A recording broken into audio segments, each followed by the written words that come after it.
Chapter 324. Let's go together. I wish everyone a happy double 11. Bye-bye, chop, chop, chop. Those who are single like me, haha.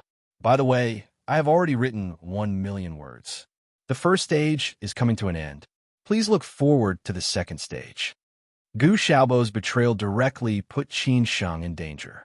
But this time, it would not happen again because Qin Chang'an was behind him. Zhuang Zhou and Nangong's task was to protect Qin Sheng. As for the others, they did not care about them. So, who would laugh in the end between Chu Sikong and Chang Baji? After Chang Baji turned into this path, he also felt the atmosphere was not right. It seemed that there was a quarrel over there, and he could not get through to Qin Sheng's phone.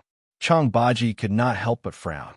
When he put down his phone and looked forward, he suddenly stepped on the brake because the road ahead was blocked by a few big stones. Chang Baji subconsciously felt that something bad was going to happen. When he was about to reverse the car, he found that there was another car behind him.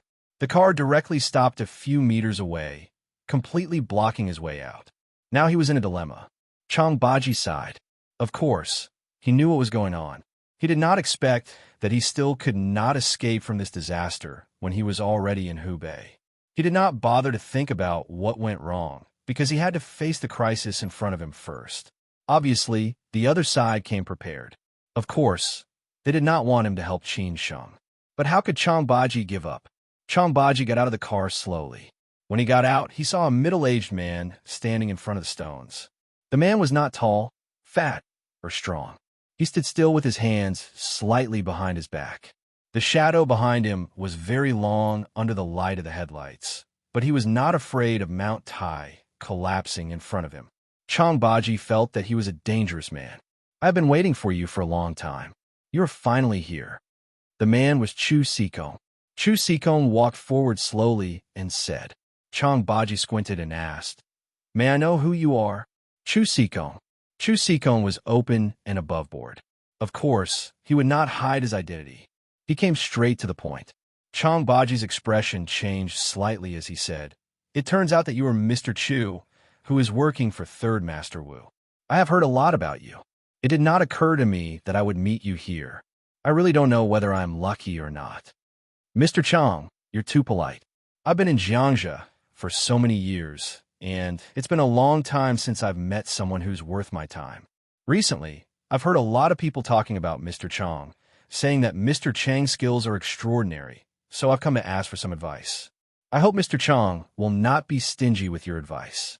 The people of Jianghu have their own rules, and Mr. Chu has followed the rules of Jianghu. He has been polite and respectful, and has absolutely no intention of offending."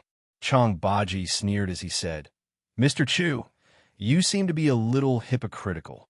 You just want to stop me from saving Qin Sheng. I guess you're not the only one here tonight. Those trivial things have nothing to do with me. I just want to ask for advice from Mr. Chang. I have absolutely no other intention. I hope Mr. Chang can forgive me." Chu Sikong was still so polite that Chang Baji did not have any temper at all. Chang Baji had no time to care about anything else.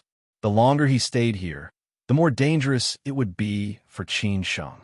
Because he had already heard the movement over there, Chang Baji directly took off his coat, bent one leg slightly forward and backward, and put his palms inward. He faced Chu Sikong and said, "Since you want to ask for advice, then come on." Chu Sikong, who had been neither sad nor happy, suddenly had a burning desire in his eyes at this moment.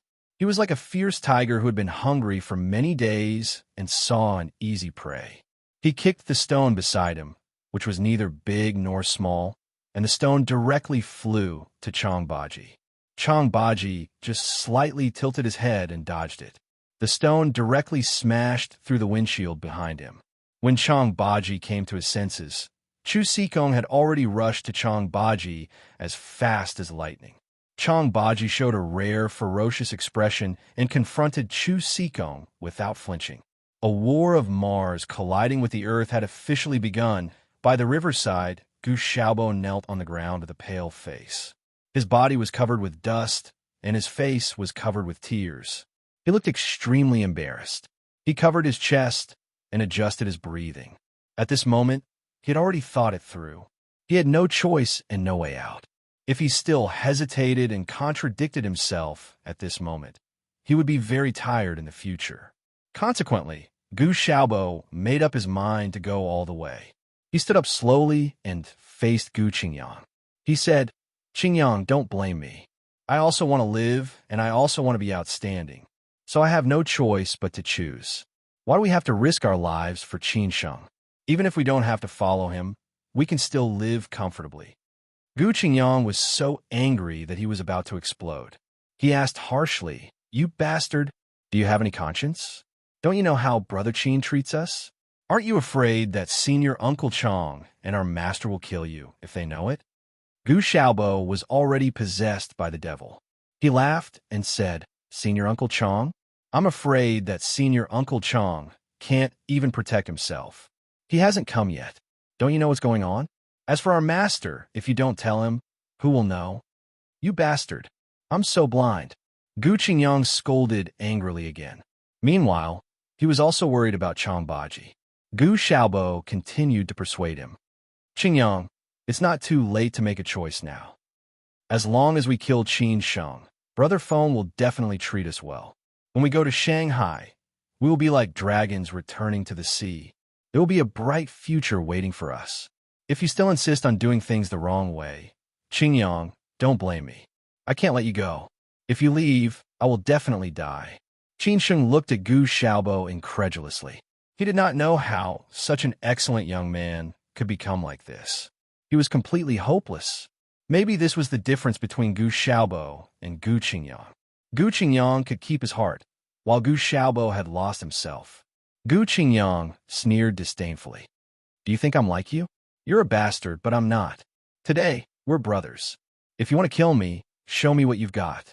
Have you forgotten that for so many years, you've never been a match for me?" Gu Xiaobo said sadly. He could kill Qin Sheng, but he could not be cruel to Gu Qingyang. After all, Gu Qingyang was his brother for so many years, the only one he recognized. If Gu Qingyang died in his hands, he would never be able to forgive himself. Gu Qingyang was determined to fight to the death. He said, "You can have a try today." Gu Qingyang did not lose his mind because of his anger. The target of these people was Qin Sheng.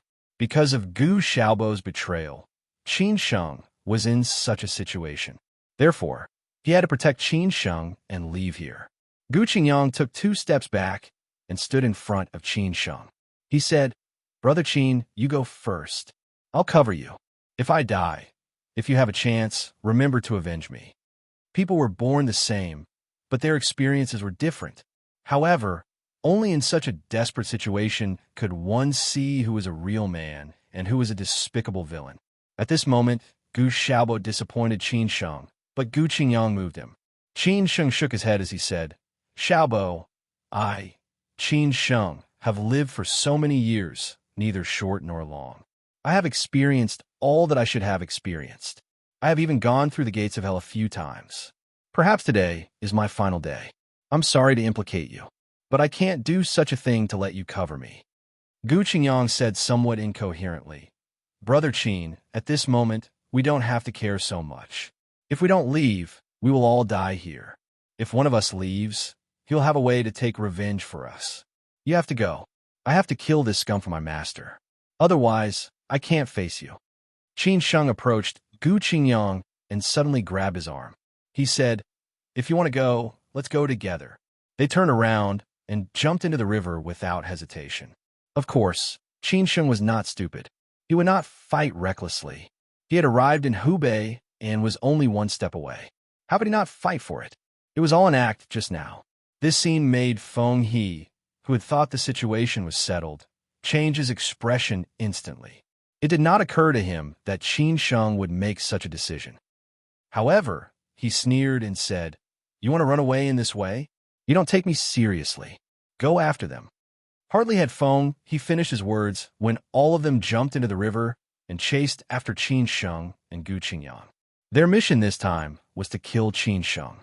If Qin Sheng ran away like this, how could they report to their superiors? Feng He did not rush to jump into the river. Instead, he said to Gu Xiaobo, "If they leave alive, you should know what will happen to you. If you can kill them, you can rest assured. When you return to Shanghai, The Yin family will not treat you badly. In the future, you will be a member of the Yin family. Even if your master comes, you don't have to be afraid. Hearing Feng He's promise, Gu Xiaobo clenched his fists and directly jumped into the river. He would not let Qin Sheng leave alive. Feng He followed him into the river and chased after him. Nangong and Zhuangzhou, who had taken a detour to avoid Chu Sikong, were now in the woods behind them. They had witnessed everything that had happened in front of them. They also saw that Chu Sikong and Chang Baji had started to fight. What should we do? Nangong looked at Zhuangzhou and asked. Zhuangzhou said calmly, "What can we do? Jump into the river and chase after them. Find a chance to kill them and let young master leave safely." Are we just going to ignore that Chang Baji? Nangong frowned. Zhuangzhou chuckled and said, "Don't underestimate Chang Baji. He is much more powerful than you think. It's hard to say who will win between him and Chu Sikong." Hearing this, Nangong felt relieved. "Let's go. If we don't leave now, we won't be able to catch up." Zhuangzhou sneered as he looked at the scene of people chasing each other in the river. These people thought that Qin Sheng was their prey, but they did not know that they were the real prey. The people in the river probably wouldn't notice him now that he was a distance away. However, Zhuangzhou still carefully bent his body and slowly approached the river. Nangong looked at the beautiful clothes on his body and mumbled a few words.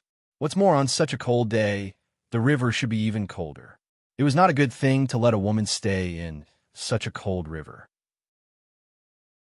Chapter 325. Being equal. When God was about to bestow a great responsibility on a man, he would suffer several setbacks first. Qin Sheng could only comfort himself in this way. However, it was impossible for him to accept his fate. If he had accepted his fate, he would have died in the previous disasters. Because he refused to accept his fate, he could hold on until now. Therefore, he would still fight for it this time. For him, as long as he was alive, he would make it. At this moment, Qin Sheng and Gu Qingyang were running for their lives in the icy river. Fortunately, this was a small tributary and the water level was low, so the river was relatively smooth. If it was summer, people who were not good at swimming would probably get into trouble. Behind Qin Sheng and Gu Qingyang, Feng He, Gu Xiaobo, and the other 6 masters were chasing them. Qin Sheng was good at swimming. When he was a child at the foot of Zhongnan Mountains, he often practiced in the reservoir lake. His grandfather said that if he learned more skills, he would have more assurance in the future. Today, it finally came in handy. Gu Qingyang was not good at swimming, but some of the people behind him were not good at swimming. Only 3 people were chasing them closely. Therefore, after Qin Sheng and Gu Qingyang went ashore, they directly rushed into the shelter forest on the opposite side, followed by the 3 men. Feng He and Gu Xiaobo arrived later, and the other 2 men were late. They did not go ashore until Feng He and Gu Xiaobo entered the shelter forest. When they were about to follow them, Zhuangzhou and Nangong had already gone ashore. They looked at each other and nodded. After communicating with their eyes, they confirmed each other's target. Then they rushed forward. The 2 men did not expect that there would be other people, especially their enemies. They were exhausted in the water, so they were not vigilant. Therefore, Zhuangzhou and Nangong had a chance. When they sensed the danger behind them, Zhuangzhou and Nangong had already arrived in front of them. Zhuangzhou and Nangong were so powerful that only a big shot like Chu Sikong could escape unscathed in such a situation. Even if Feng He was present, he would also be in danger. Therefore, even if they were masters, they could not reach the level of Chu Sikong and Feng He. Zhuangzhou took advantage of the situation and advanced. It was unknown whether he had calculated which direction the man would turn in or whether it was luck, but Zhuangzhou threw a hook at the man's armpit and hit the man's chin. The man was stunned and lost 2 teeth. His mouth was full of blood. Before he could come back to his senses, Zhuangzhou grabbed him by the neck and knocked him out with his knee. His face was unrecognizable. Dying before achieving victory, the hero's robes are filled with tears. This guy had met the big boss, Zhuangzhou, before he had even fought with Qin Sheng. He had been defeated in 1 move. This should be the first time in his life. When he wakes up, he will probably reflect on himself and learn to swim well in the future. This way, He will not fall behind, and he will not meet Zhuang Zhou. Compared to him, the guy next to him was not worse off because his opponent was a woman. Hidden under Nangong's beautiful appearance was an ice-cold, killing intent. Don't think that all beauties were delicate and weak. Sometimes this was just an advantage to numb the opponent. When you were feeling tender and protective towards the fairer sex, a beauty would give you a fatal blow. Nangong was like that. With a run-up, she leaped easily and wrapped her legs around the man's neck. Using inertia and momentum, she used death coil to pin the man to the ground. Then, she threw 2 consecutive punches, each one landing on the back of the man's head. The man didn't even see who his opponent was before his eyes rolled back and he fainted. Nangong smiled innocently and said, "Done." Zhuang Zhou nodded at her. Of course, he believed in Nangong's strength. This woman was not easy to deal with. Zhuang Zhou did not dare to waste any more time. He said in a low voice, "Go after her." Then they rushed into the protective forest. Next, it was a game of cat and mouse. At this time, on the other side of the river, the fight between Chang Baji and Chu Sikong had completely broken out. It was unknown whether Chang Baji and Chu Sikong had hidden their strength or they were evenly matched.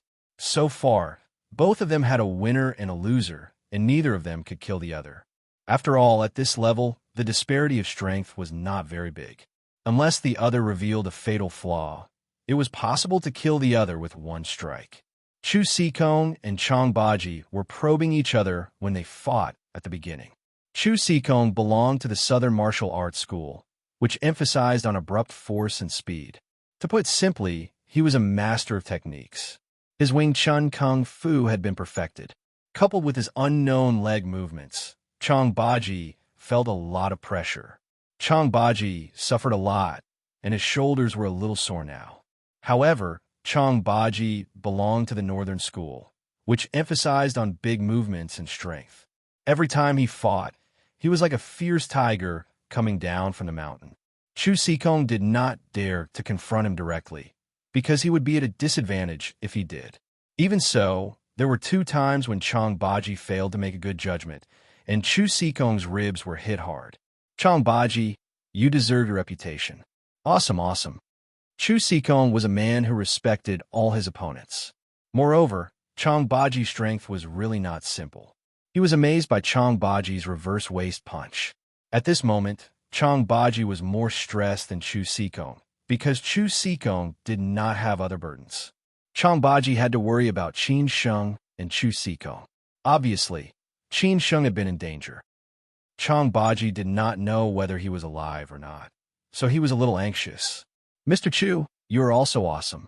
Yangtze River Delta is indeed a place with crouching tigers and hidden dragons. Chang Baji squinted and responded. Chu Sikong's pressure just now made him feel stressed, and his arms were still a little painful. Chu Sikong did not seem to be in a hurry. He asked, "May I know which school you learned Baji boxing and 8 trigrams palm from? I'm not talented and weak, so I dare not say my master's name. I am afraid that I will make a fool of him." Chang Baji said perfunctorily. This was not a lie. When they went out, they could never say their master's name, because it was very likely to disturb their master's cultivation. Chu Sikong laughed and said, "You are really modest. If you're not qualified, I really can't imagine how many people are better than you." Chang Baji sneered and said, "Mr. Chu, are you buying time? Chu Sikong will not do that. Other people's affairs have nothing to do with me. Today, I just want to fight with you." Chu Sikong said disapprovingly. He really thought so. Without so many conspiracies, he did not care about Qin Sheng's life or death. Even if Qin Sheng ran away, it had nothing to do with him. Chang Baji said angrily, "Then let's fight again." Before Chang Baji finished his words, he had already attacked again. He had to defeat Chu Sikong in the shortest time, because he really could not afford to waste time. Chu Sikong was eager to have a try. He was waiting for Chang Baji. Today, he really let Chang Baji fight to his heart's content. It was estimated that he would not have such a chance in a short time. When Chang Baji was half a meter away from Chu Sikong, he threw an unloading chopping punch at Chu Sikong's head. Chu Sikong dodged it decisively. However, Chong Baji's move was a feint. He lifted his knee and hit Chu Sikong's waist. Chu Sikong hurriedly used his hands to block Chong Baji's knee and then pushed it out with 1-inch force. He could not let Chong Baji control the rhythm. Instead, he had to control the rhythm. When Chong Baji stepped back, Chu Sikong immediately kicked Chong Baji's right leg. Chong Baji immediately blocked it with his foot. The two of them fought back and forth for this territory for several rounds. Seeing that he still could not take advantage of Chong Baji, Chu Sikong immediately changed his way of fighting. He suddenly threw a punch at Chong Baji's neck artery. Chong Baji stretched out his hand to block it. Chu Sikong was not in a hurry. He started his Wing Chun routine. Chong Baji began to fall into Chu Sikong's rhythm. Of course, Chong Baji would not allow it. He could only deal with Chu Sikong by hurting himself at the same time, because Chu Sikong was faster and Chong Baji was stronger. Therefore, when Chu Sikong punched Chong Baji's right shoulder, Chong Baji took the opportunity to dodge sideways. Chu Sikong kicked Chong Baji. Originally, Chong Baji had thought that Chong Baji would dodge the kick. However, Chong Baji used his whole body as a weapon. He exerted force on one leg and leaned forward, directly bumping into Chu Sikong. Chu Sikong already felt that something was wrong. However, it was too late. His whip kick hit Chong Baji's back, and Chong Baji's shoulder hit him in front of his eyes. Chu Sikong was not afraid in the face of danger. He quickly blocked with one arm in front of his body. However, it could only buy him some time to reduce Chong Baji's strength. Finally, he was knocked away by Chong Baji.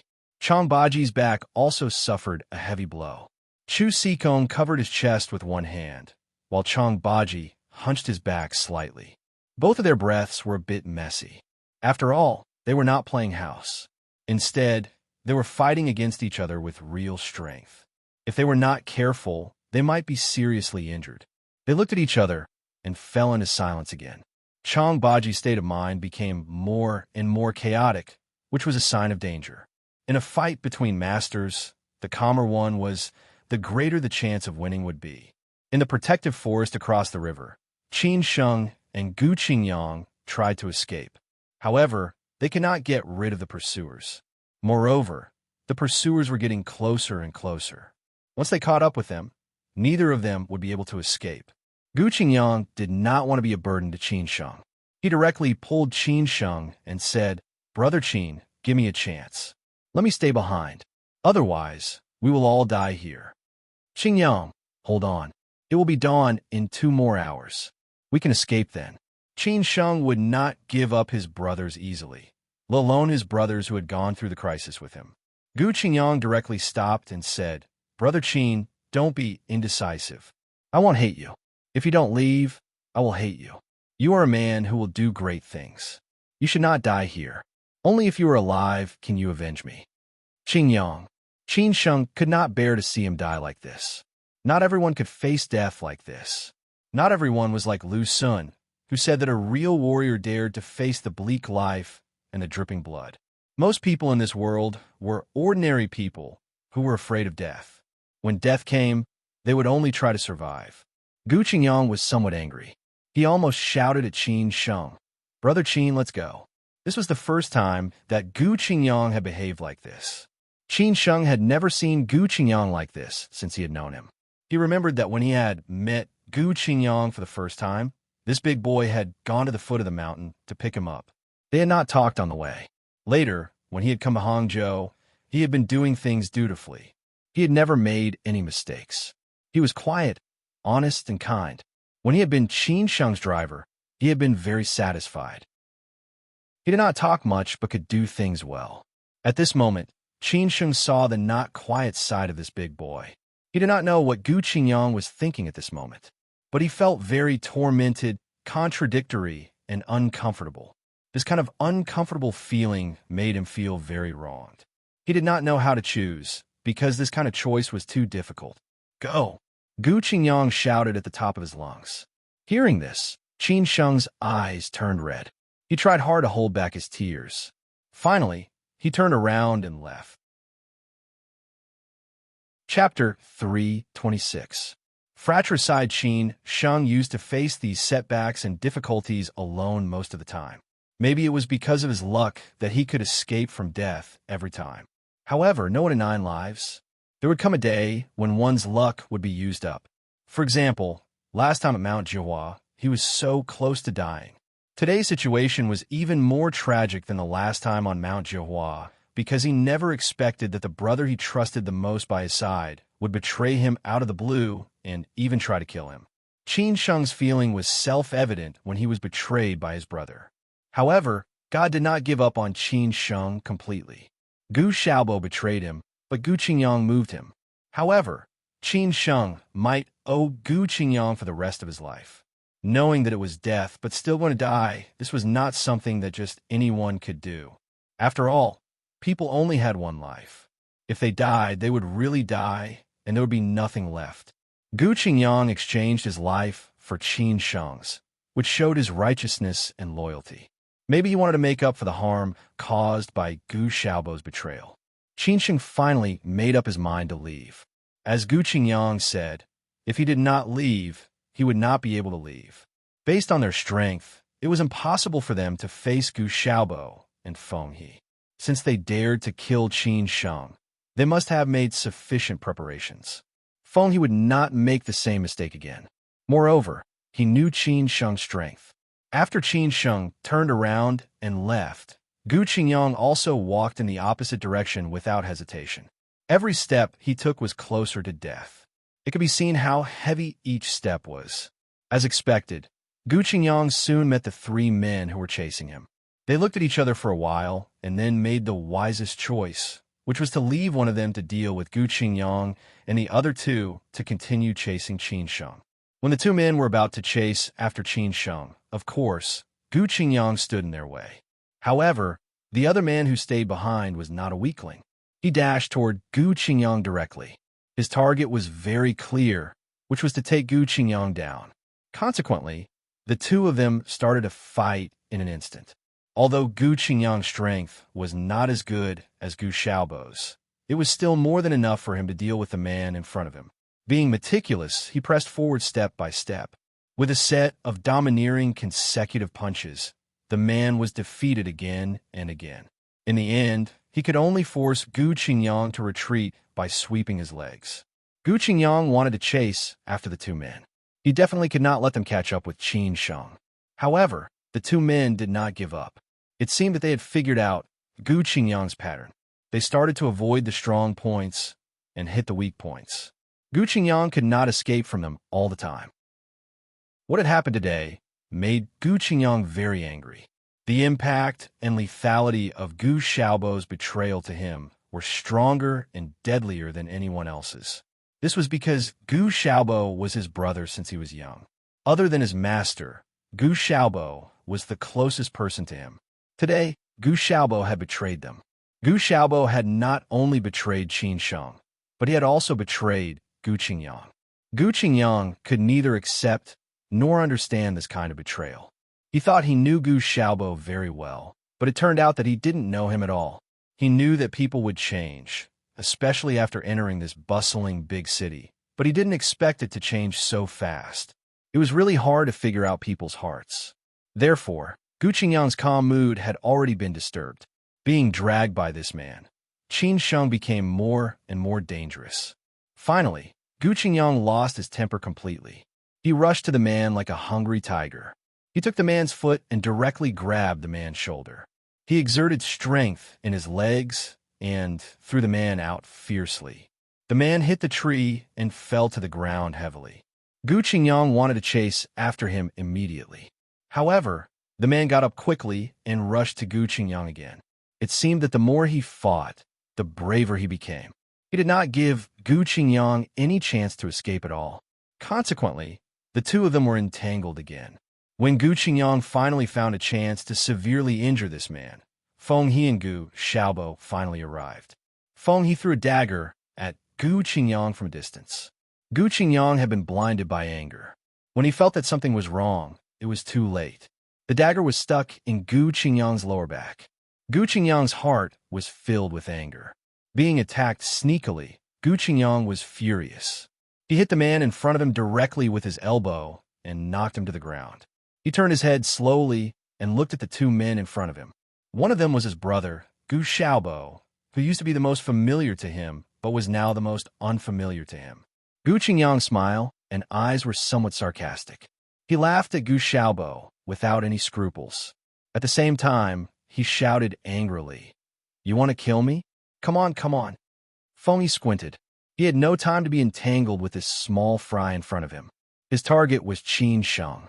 Consequently, he said to Gu Xiaobo directly, "Kill him." Gu Xiaobo's expression was painful, and his eyes were complicated. It was really difficult for him to kill his brother with his own hands. If he had been asked to kill Qin Sheng, he would not have hesitated. After all, he had only known Qin Sheng for a short time and did not have a deep relationship with him. Moreover, it was a relationship of interests. However, Gu Qingyang was different. Gu Qingyang was his senior brother, who was even closer than his own brother. How much determination did he have to make to kill Gu Qingyang with his own hands? It was destined to be a stain in his life. "You've changed. You've really changed. I suddenly feel that I don't know you anymore. However, don't worry. Those who commit unjust deeds will bring about their own destruction. I believe that Brother Qin will definitely avenge me." Gu Qingyang laughed unscrupulously. Feng He was somewhat irritated. He snorted coldly and said, "Go and kill him. If you don't kill him, as long as you let him leave alive, he will definitely kill you." Gu Xiaobo squinted and walked slowly toward Gu Qingyang. Gu Qingyang covered his lower back with one hand. He did not dare to take out the dagger. Otherwise, he would lose blood quickly. "If you want to kill me, come on." Gu Qingyang stared at Gu Xiaobo and said. It was obvious that he looked down on Gu Xiaobo, which made Gu Xiaobo feel very uncomfortable. Gu Xiaobo shouted loudly. He did not care about anything else anymore. Without hesitation, he rushed toward Gu Qingyang. He wanted to vent the resentment in his heart unscrupulously. It did not occur to him that a simple choice would lead to the current situation. Originally, he did not think like this. He just wanted to stay in Hangzhou. He did not want to leave the prosperous life in the big city. He was even more reluctant to leave the girl he liked. Why was it so difficult? Why did it become like this?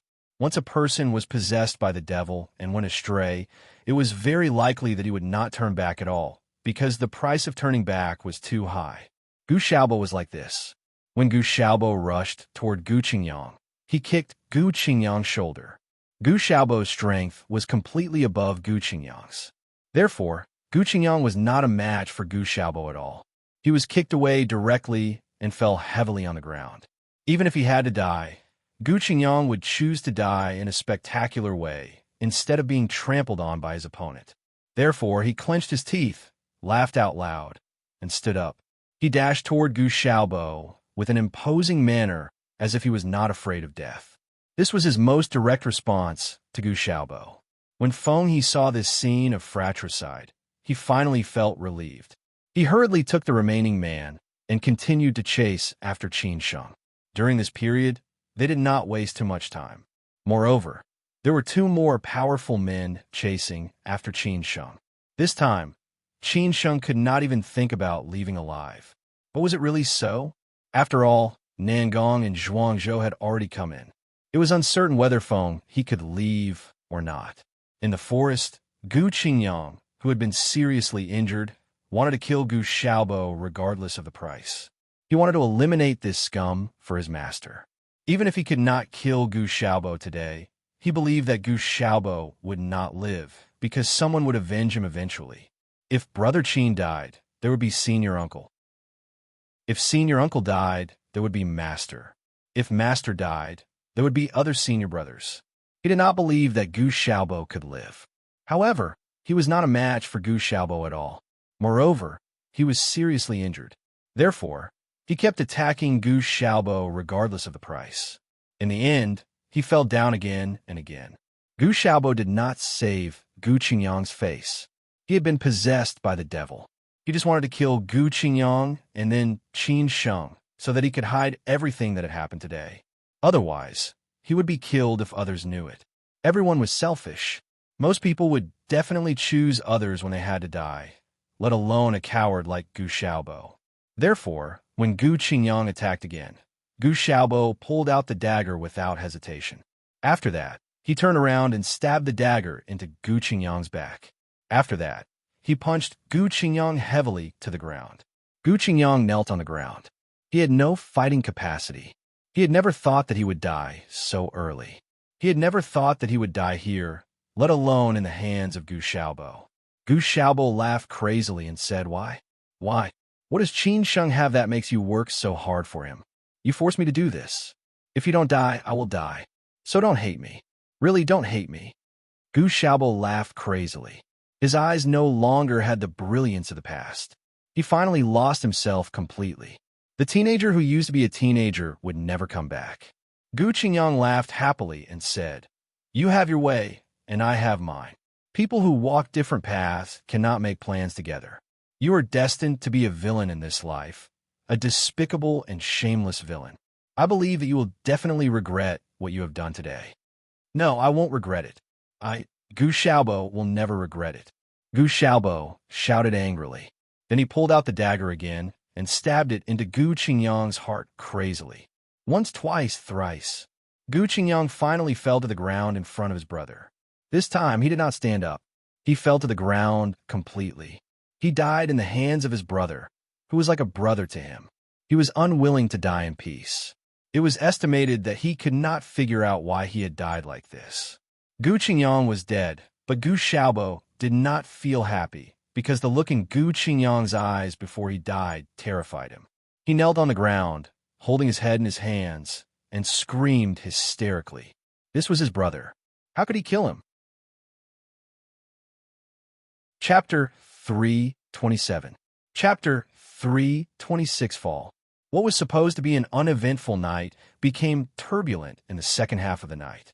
Gu Xiaobo's betrayal had posed a fatal threat to Qin Sheng and his companions. The three of them had fallen into the encirclement of their opponents. Now, in order to protect Qin Sheng, Gu Qingyang had risked his life to let Qin Sheng leave. However, in the end, Gu Qingyang had died in this strange place that he had never known before. The miserable young man died in a foreign land. How sad. Gu Xiaobo knelt on the ground. From this moment on, he was no longer the Gu Xiaobo he used to be. From now on, he would only keep going in the wrong direction. As he said, he might feel guilty, but he would not regret it because he was a conceited person. After a long time, Gu Xiaobo finally stood up slowly. His expression was a bit hideous, and his eyes were bloodshot. He gritted his teeth and clenched his fists. He bowed to Gu Qingyang's body 3 times slowly. Then he rushed into the night without hesitation, because he still wanted to kill Qin Sheng. He could not let Qin Sheng leave like this. Otherwise, he would be the one lying on the ground soon. On the tree-shaded path, the fight between Chang Baji and Chu Sikong was coming to an end. As time went by, the inextricable situation gradually became clear. Chang Baji, whose mind was in a mess, was seriously injured.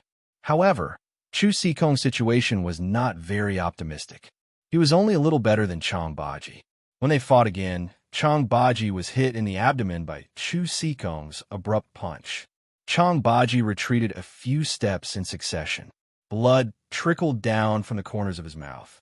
There were more injuries on his face and body. His clothes were torn into several pieces. He looked a little embarrassed. Chang Baji, you are just so. Chu Sikong said with slight disdain. Chang Baji stared at Chu Sikong and sneered. Can you really kill me? Not necessarily. If you hadn't set up this trap, you would have lost if we had a real fight. You know it very well. Chu Sikong seldom lost, and he was a man of Jianghu rules. Therefore, when he fought with a master like Chang Baji, he had to win fair and square, and he had to make Chang Baji accept his defeat wholeheartedly. Therefore, Chang Baji's words stimulated Chu Sikong. After all, if Chang Baji had not been distracted, no one would know who would have won. Therefore, after pondering for a while, Chu Sikong felt that the battle over there should be over. He did not need to pin down Chang Baji anymore. Even if Chang Baji rushed over there now, he would not be able to do anything. If Chang Baji stayed and fought to the death with him, then even if he could kill Chang Baji, he would have to pay an absolute price. Moreover, He did not want anyone to help him. Therefore, Chu Sikong chuckled and said, "Okay, since you said so, let's call it a day. Otherwise, I will have an unfair advantage. Once you've settled your matters, we'll find another time to exchange pointers. I don't believe you'll have any more excuses next time. Are you sure you want me to go? Right now, you have the advantage. If you want to kill me, it's a rare opportunity. But after today, that might not be the case," sneered Changbaji. Chu Sikong said happily, "Haha, Chu Sikong, have never been such a person. If I want to defeat you, I must do it fair and square. Okay, see you later." Changbaji did not know much about Chu Sikong, but he did not expect that Chu Sikong was such a person. Chu Sikong had a strong sense of Jianghu. Moreover, he was the kind of old-fashioned Jianghu man who abided by the rules and cared about morality and feelings. He was not like the group of young people nowadays, who were cruel and merciless at all costs. If they were not rivals, Changbaji would have hoped to make friends with this kind of experienced Jianghu man. Moreover, based on their characters, they could really become friends. However, it was a pity that they were rivals, not enemies. Changbaji bowed to Chu Sikong respectfully. Chu Sikong also bowed back politely. This was the rule of the Jianghu man. After that, Changbaji hurried in the direction of the riverside. The battle between Changbaji and Chu Sikong finally came to an end. It was like Mars colliding with the Earth. In the end, they shook hands and made up. They would fight again another day, but there was no clear winner. However, if they really persisted until the end, Changbaji would definitely lose, and Chu Sikong would definitely pay a heavy price. As for the protective forest, the battle had also come to an end. It was because Qin Sheng had run away. Feng He and Gu Xiaobo were delayed because of Gu Qingyang's matter, which gave Zhuang Zhou and Nangong an opportunity. They caught up with Qin Sheng quickly and blocked the way of the two men behind him. They made them stay, which gave Qin Sheng enough time. When the two men were about to catch up with Qin Sheng, Nangong and Zhuang Zhou stood in front of them. The two men were extremely surprised because there were only 4 people on Qin Sheng's side tonight. Changbaji was blocked by Mr. Chu. Gu Xiaobo had betrayed them. Gu Qingyang was left behind. Qin Sheng was right in front of them. It was a dark and windy night. Who were the couple in front of them? Although they could not see their faces clearly, it seemed that there was no information about them in the intelligence. What on earth was going on? Although the leading man knew that the couple in front of him were definitely not friends but rivals, he still asked subconsciously, "Who are you?" Nangong sneered and said, "You are not qualified to know." The man beside her threatened, "If you don't want to die, leave quickly." They also had the strength to threaten them. After all, they were carefully selected masters. If they encountered ordinary opponents, they would definitely be able to kill them. Nangong laughed and said, "Die? For so many years, I have heard this sentence many times. Now I'm still standing here, but they have already gone to hell." No matter whether what she said was true or not, the two men were subconsciously afraid of the two strange enemies who had appeared inexplicably. Therefore, after hearing what she said, they felt even less confident. Before the fight started, they had already lost their momentum. As Nangong spoke, Zhuang Zhou, who was beside him, kept silent. For them, the two men in front of them were already prey that would die. What was the point of talking to people who were about to die? The two men looked at each other. No matter who the other party was, as long as they stood in their way, they were enemies. To deal with enemies, there was only one word: kill. Therefore, the two men stopped talking nonsense, otherwise they would waste more time. Therefore, they attacked decisively.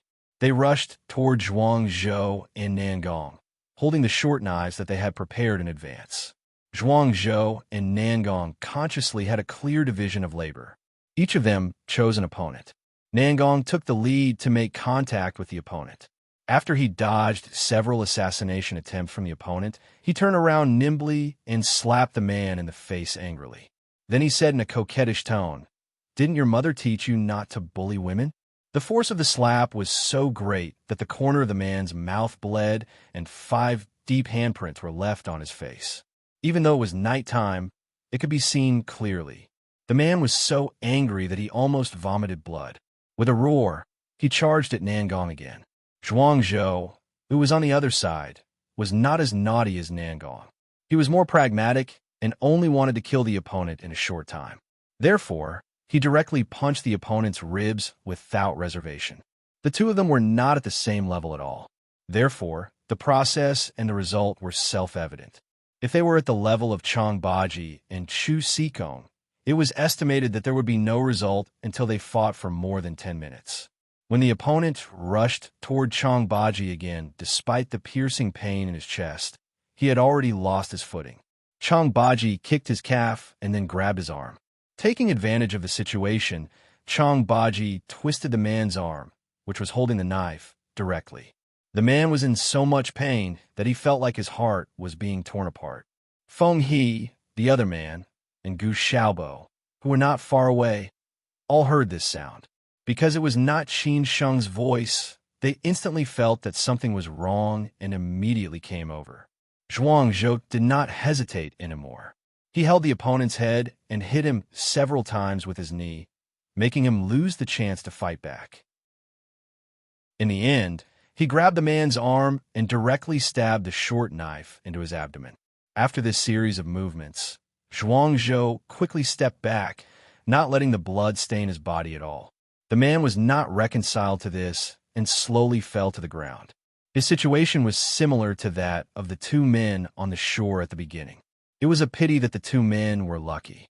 They were only knocked out and were not seriously injured. However, the two men were killed here. At this time, Nangong was almost finished.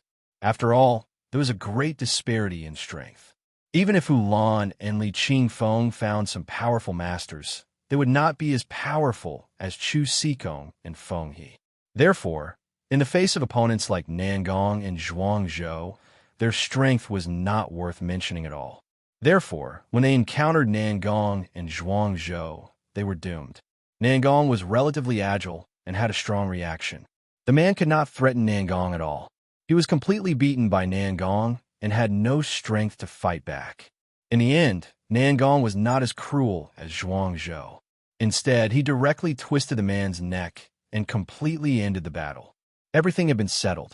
Nangong looked at Zhuang Zhou, who looked serious, and said, "As for the rest, do we continue to kill them?" Zhuang Zhou shook his head and said, "Girl, your killing intent is too strong. It's not good." If killing was an art, Nangong had already reached the realm of a master. Nangong curled her lips and said, "I just want to finish the task." Zhuang Zhou said casually, "All right. After such a long time, I guess Qin Sheng has already escaped. We don't need to kill more people. Moreover, it's almost dawn. Let's give them time to clean up the mess. We only need to hide in the dark." Hearing Zhuang Zhou's words, Nangong nodded silently. In the end, she and Zhuang Zhou quickly disappeared in the night. When Feng He arrived, Nangong and Zhuang Zhou had already left. Seeing the tragic scene in front of him, Feng He was shocked. The two men who had chased after Qin Sheng died here. They were not weak at all. It was impossible for Qin Sheng to kill them in a short time. Then what happened? Could it be that Chang Baji did it? That was impossible. Chang Baji was entangled with Mr. Chu. According to his understanding of Chang Baji's strength, he and Mr. Chu could at most be tied. It was impossible for him to kill Mr. Chu in such a short time. Then who on earth did it? Feng He was lost in deep thought. However, he was somewhat disappointed. No matter who did it, Qin Sheng had already disappeared. The possibility of catching up with him was very slim, not to mention killing him. How could he explain it to his superiors when he went back? Chapter 328. He could only go there. Chapter 327. Killing Qin Sheng. This was a three-way encirclement and suppression of Qin Sheng. The plan was flawless. First of all, in order to avoid Third Master Wu's disturbance, the Yin family and the Yin family reached an agreement and used Third Master Wu to kill Qin Sheng. Second, they forced Qin Sheng to leave Hangzhou with overwhelming advantages, which was more convenient to solve the problem in other places. Third, they asked Chu Sikong to pin down Chang Baji, who was the most threatening person on Qin Sheng's side. Finally, Xiao Lili persuaded Gu Xiaobo to betray them and became their most important chess piece. In the end, they set up a trap in Huang Mei Town and wanted to kill Qin Sheng with overwhelming advantages.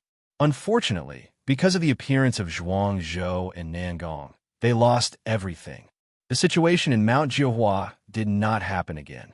At this moment, Qin Sheng had completely disappeared in the night. The bodies of the two men who chased after Qin Sheng were lying there coldly. Feng He was a little scared and worried, because if he could not find Qin Sheng, he would be punished severely when he went back. Because he knew that this plan was made by Second Uncle. Second Uncle was not as easy to deal with as Young Master. Now he was the helmsman of the Yin family, and he would definitely be impartial. However, Gu Xiaobo was more nervous and afraid than Feng He, because if Qin Sheng really left, he would definitely come back to take revenge. Even if Qin Sheng did not take revenge, as long as Qin Sheng told the news to Senior Uncle Chong, those people in the Yin family would definitely find him and kill him mercilessly. Therefore, no matter what, they had to find Qin Sheng. Gu Xiaobo was afraid that Feng He would give up, so he hurried to persuade him. Brother Feng, we can't let him go. Maybe he is in front of us. We have to continue to chase after him. Of course, Gu Xiaobo knew what he was thinking. Although they were worried about different things, they were both concerned about Qin Sheng's life. Therefore, Gu Xiaobo did not hesitate anymore and said, "You stay here and deal with the bodies. Gu Xiaobo, you and I continue to chase after him. Kill him without mercy." "Okay," Gu Xiaobo said ruthlessly. They set off immediately, leaving only the man to clean up the mess. After all, there were 3 bodies here. If they were found tomorrow, it would cause a lot of trouble. In the tree-lined path, Chong Baji had already left. After Chong Baji left, Chu Sikong bent over and coughed several times. Finally, he spat out a mouthful of extravasated blood in his chest. From this, it could be seen that Chu Sikong did not gain any advantage in today's battle. It was only because Chong Baji was multitasking that he gained the upper hand. At this time, the 2 men who had been following Chu Sikong rushed over and asked, "Mr. Chu, are you all right?" Chu Sikong waved his hand. Then he straightened up and said, "I'm fine. You don't have to worry about me. Call them and ask them what's going on." "Then, are we not going to kill this man?" the subordinate asked with a frown. Chu Sikong snorted as he said, "What do you know?" Chu Sikong's subordinate immediately stopped talking and had to call Chong Baji to ask about the situation there. However, Chu Sikong was lost in thought. He knew that the thing between him and Chong Baji would not end in this way. They would definitely meet again. However, he did not know what would happen next time. After Chong Baji left this place, he called Qin Sheng, Gu Qingyang, and Gu Xiaobo. However, the phones of the others had been flooded and could not be used. Consequently, he could not get in touch with them at all. When he rushed to the riverside, he found that Qin Sheng's car was parked there. However, there was no one in the car. Chong Baji realized that the situation was not good. He looked around and saw no one. Could it be that something bad had happened to them? Chong Baji was a little panicked. No matter what, he had to find a way to find them. Consequently, Chong Baji had to drag his seriously injured body to continue looking for Qin Sheng and the others. At this time, Qin Sheng had already run away. After all, Gu Qingyang had bought time for him at the cost of his life. Zhuang Zhou and Nangong had helped him solve the biggest problem. Based on Qin Sheng's ability, if he could not run away, he would deserve to die here. After Nangong and Zhuang Zhou solved the problem, they chased after Qin Sheng for 10 minutes.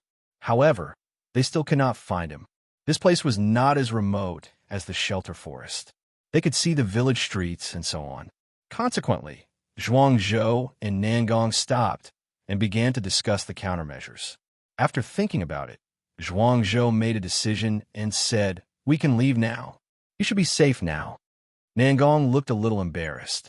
After all, she was all wet. It was still cold in the early winter. However, she was more concerned about Qin Sheng's safety. Consequently, she said, "Don't continue to chase after him. What if something bad happens to him? I want to chase after them, but where do we go? It's like looking for a needle in a haystack.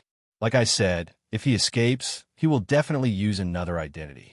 At that time, we will know where he is." Zhuang Zhou shook his head and smiled bitterly. In today's society, It was difficult to do anything without an identity.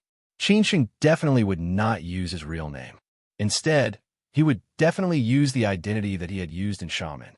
Only then could he escape completely. Hearing that, Nangong could only follow Zhuang Zhou's arrangement. So they took a detour and returned to the car, preparing to go to Wuhan overnight. Actually, they did not know that Qin Sheng's original destination was Wuhan.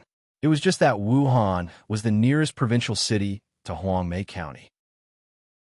Moreover, since Qin Sheng and his companions could gather here, it was possible that they would go to Wuhan.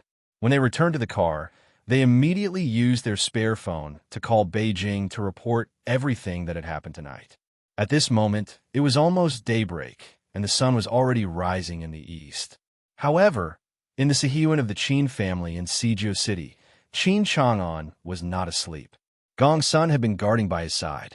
Although Gong Sun had urged him several times, Qin Chang'an did not intend to rest. After all, as a father, how could he not be worried when his own son's life was at stake? Even though he was the one who insisted on doing all of this.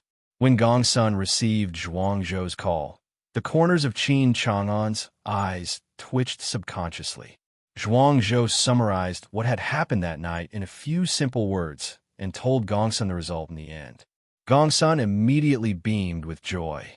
Seeing Gong Sun's expression, Qin Chang'an knew that everything was fine. He was finally relieved. After hanging up the phone, Gong Sun immediately ran over and said excitedly, "Master, young master is fine.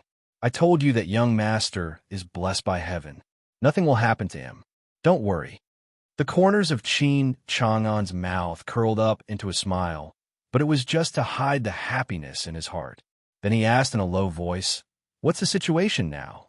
Zhuang Zhou and Nangong escorted young master to escape successfully. Currently, they don't know where young master is. Unless he uses that identity, they won't be able to pinpoint his location. At that time, they will look for young master. At this time, they're going to Wuhan first because they guess that young master will probably go there. Gong Sun repeated Zhuang Zhou's words. Qin Chang'an nodded silently. Then he glanced at the time and said, "Let's go to the airport." Gong Sun said worriedly, "Master, you haven't slept all night. Don't you need to rest for a while? Your health is very important." After all, Qin Chang'an was already old. After staying up all night, he couldn't recover in 1 or 2 days. Qin Chang'an shook his head and said, Ran will be back soon. Do you think I can fall asleep? Aren't you afraid that she will tear this house down?" Gong Sun understood immediately. He chuckled and said, "You're right. Ran is so hot-tempered." In Huangmei town, Feng He and Gu Xiaobo continued to chase after Qin Sheng for nearly half an hour. However, they didn't find any trace of Qin Sheng. At this time, both of them were completely panicked. Feng He didn't know what to do. Gu Xiaobo's heart was in despair. He increasingly regretted his decision to betray Qin Sheng. Feng He hesitated for a long time. In the end, he decided to report to Hulan. No matter how he would be punished, he would be the scapegoat this time. However, his mobile phone couldn't be turned on due to the water. They could only go back to the parking place and meet Chu Sikong and the others. Chang Baji had been searching nearby for 20 minutes. However, he didn't find any trace of Qin Sheng at all. Chang Baji had no choice but to go back to the parking place first. After that, he drove around to look for Qin Sheng again. When he came back, Chu Sikong had already left with the others. As a result, Chang Baji didn't have any scruples. He started his car again and searched around aimlessly. However, he didn't encounter Gu Xiaobo and Feng He. At dawn, Chang Baji received a text message from a strange number. However, the content of the message made Chang Baji feel both happy and worried. It was because the text message was sent by Qin Sheng. The content was as follows: "I've left safely. I'll contact you when everything goes well. Qingyang, cover my retreat. I don't know whether he's alive or not. Also, don't contact Gu Xiaobo. He has betrayed us. Everything that happened tonight was caused by him. Are you okay?" Chang Baji parked the car steadily. He held his mobile phone with a complicated look in his eyes. Qin Sheng's text message had explained everything. Obviously, they were ambushed here because of Gu Xiaobo's betrayal.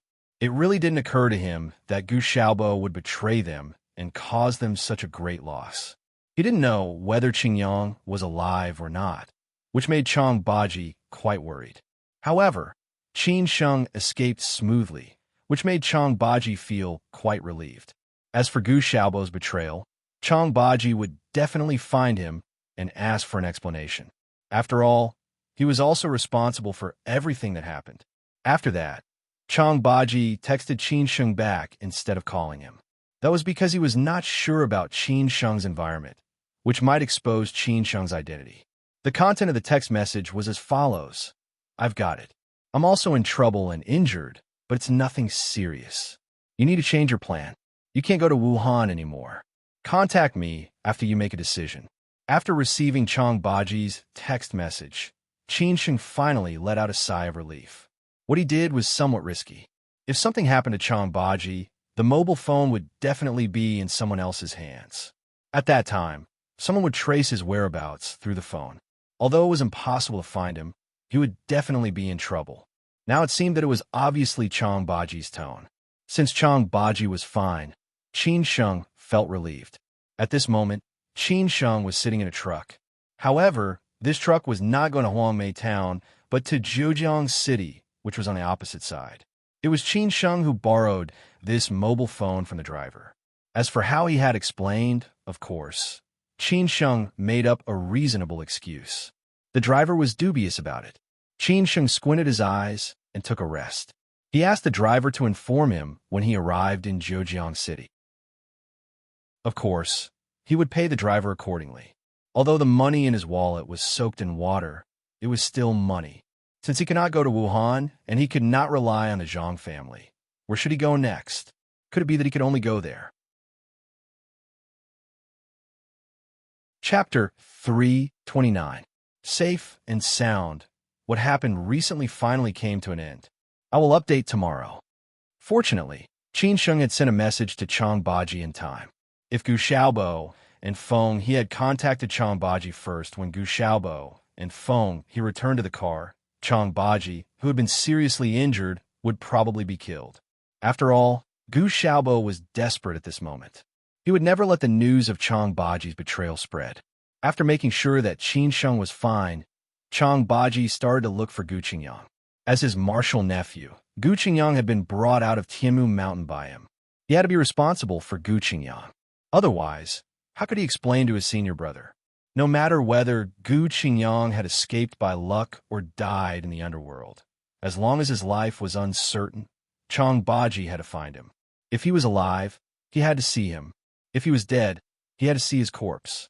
As for Gu Xiaobo, Chang Baji could rest assured that he would not let Gu Xiaobo off. He would definitely make him pay for his betrayal today. Gu Xiaobo and Feng he returned to the parking place. Chu Sikong was waiting anxiously. Because he had called Feng he, everyone's phones had been turned off. Chu Sikong was worried that all of them might have been killed. When they met, Chu Sikong asked in a hurry, "What's the result?" Feng he looked terrible at this moment. He gnashed his teeth and said, "We failed." He escaped again. Chu Sikong did not make any comments on this conclusion. He had done what he should do. As for other things, it was Feng he's fault. It had nothing to do with him. Someone would make trouble for Feng he later. Consequently, Chu Sikong squinted and nodded. "I see." Feng he gnashed his teeth and said, "He definitely won't be far away. I will call Hangzhou right now and ask them to contact the local forces and send more people. We must find him." Even though there was no hope, he would continue to work hard. Otherwise, if he went back like this, he would definitely pay the price. At dawn, Hulan and the others in the CC villa had been waiting for a whole night. These people seldom stayed up late. Now that they had stayed up all night for this matter, they all looked a little dispirited. Hulan was drinking tea to support himself. Li Qingfeng was already drowsy. As for the heartless Luo Changgong, he had been snoring a long time ago. Qin Sheng's life and death were no longer under his control. He had done what he should do. Whether he died or got well, he could accept it. Consequently, he did not have any burden in his heart. When Hulan's phone rang, everyone in the room became spirited in an instant. When Hulan saw Feng he's name displayed on the screen, he was stupefied for a while. Then he picked up his phone hurriedly. It was obvious that the other side had gotten the result. After the phone was put through, Hulan asked straightforwardly, "How is it? What's going on?" Feng He's feelings were extremely complicated as he said, "I'm sorry, Uncle Lon. I didn't do my job well and let him run away. I'll bear all the consequences and personally apologize to the second master." Upon hearing this news, Hulan was greatly disappointed. He almost roared angrily as he said, "Trash! You're a F***king trash. Can you F***king afford it?" Hearing Hulan's rage, the other people in the room naturally knew what the result would be. Li Qingfeng sighed helplessly as he thought, "This young man is really difficult to deal with. He is extraordinarily lucky. So many people have failed to kill him." Luo Changgong was both surprised and surprised. Naturally, he did not want anything bad to happen to Qin Sheng. Consequently, after knowing the result, he was the only one who had a smile on his face at this moment. However, fearing that he would be discovered by others, he hid his excitement in a hurry and let out a deep sigh. Hulan scolded Feng He mercilessly. However, he still could not give vent to his anger. He should not have trusted Feng He. Instead, he should have led a team to kill Qin Sheng in person. Feng He was not angry at all. After all, he had to bear the main responsibility. Consequently, he could only let Hulan scold him. It was not until Hulan finished venting his anger that he told him his remedial measures. Since things had come to this point, it was useless to blame Feng He. Now, the most important thing was to find Qin Sheng. Consequently, Hulan had no choice but to make arrangements quickly. He mobilized people to go to Huang, Mei Town to support Feng He. Meanwhile, he tried to contact the local forces in Huang, Mei Town to find Qin Sheng by all means. After making the arrangements, Hulan had no choice but to tell the news to Yin Chaozong first. He knew that this young master definitely had not slept and must be waiting for the news. As Hulan had expected, Yin Chaozong did not sleep that night. He was dealing with his work while waiting for the news. It was not until Hulan's phone rang that Yin Chaozong put down the work at hand and answered the phone. After that, he got to know the unsatisfactory result. Yin Chaozong only said, and hung up the phone. After that, he smashed the phone heavily on the ground in anger. The phone, which was worth more than 10,000 yuan, was broken into pieces in an instant. F***ck, Yin Chaozong scolded angrily. It did not occur to him that the story between him and Qin Sheng was not over yet. Moreover, he felt that Qin Sheng would definitely be a big threat to him in the future. However, this group of servants did not do their job well. They failed to kill Qin Sheng. Instead, Qin Sheng escaped. Yin Chaozong knew clearly that he would have to wait for a long time for such an opportunity again. As for Huangmei Town, Chang Baji had been looking for Gu Qingyang for a long time. However, he did not find any trace of Gu Qingyang. His hope was getting slimmer and slimmer. Chang Baji still could not find Gu Qingyang even after dawn. During this period, he also encountered Chu Sikong's group of people. Chang Baji had no choice but to leave first and think of other ways. Qin Sheng went all the way to the south and arrived at Jiujiang at dawn. Drenched, he found an express hotel casually and had a rest. He was really exhausted both mentally and physically. He needed to have a rest first before thinking about other things. In this way, the dangerous night finally came to an end. When he opened the hotel, Qin Sheng naturally used his identity and Zhuang Zhou's bank card. This was what he had planned for a long time. As a result, Zhuang Zhou, who was on his way to Wuhan, received the news when he arrived at Huanggang City. It was confirmed that Qin Sheng had appeared in Jiujiang. Zhuang Zhou let out a sigh of relief, which meant that Qin Sheng was already safe. As a result, Zhuang Zhou and Nangong immediately turned around and headed for Jiujiang City. At the same time, they reported this news to Qin Chang'an so that he would not worry about them anymore. At the international flight exit of the Capital International Airport in Beijing, Qin Chang'an waited for half an hour before he saw Qin Ran, who had taken the earliest flight and rushed back. Qin Ran looked very haggard. She did not have much rest on the way because she was worried about her younger brother, who was in danger. She really did not know what her cold-hearted father was thinking. Why did he not reconcile with her younger brother and still let him be bullied by outsiders? She had loved her younger brother very much since he was a child. Especially after her mother passed away, she loved him even more. It was a pity that her grandfather had cruelly taken her younger brother away. As a result, they had been separated for more than 20 years. Everyone knew how she had survived the past 20 years. No one dared to mention her younger brother in front of her. She did not know how many nights she had been woken up by nightmares. She did not know how many times she had thought of her younger brother. Now, she finally found her younger brother. If it were not for Qin Chang'an's other arrangements, she would have reconciled with her younger brother long ago. Moreover, she knew that her younger brother had been bullied by outsiders and almost lost his life.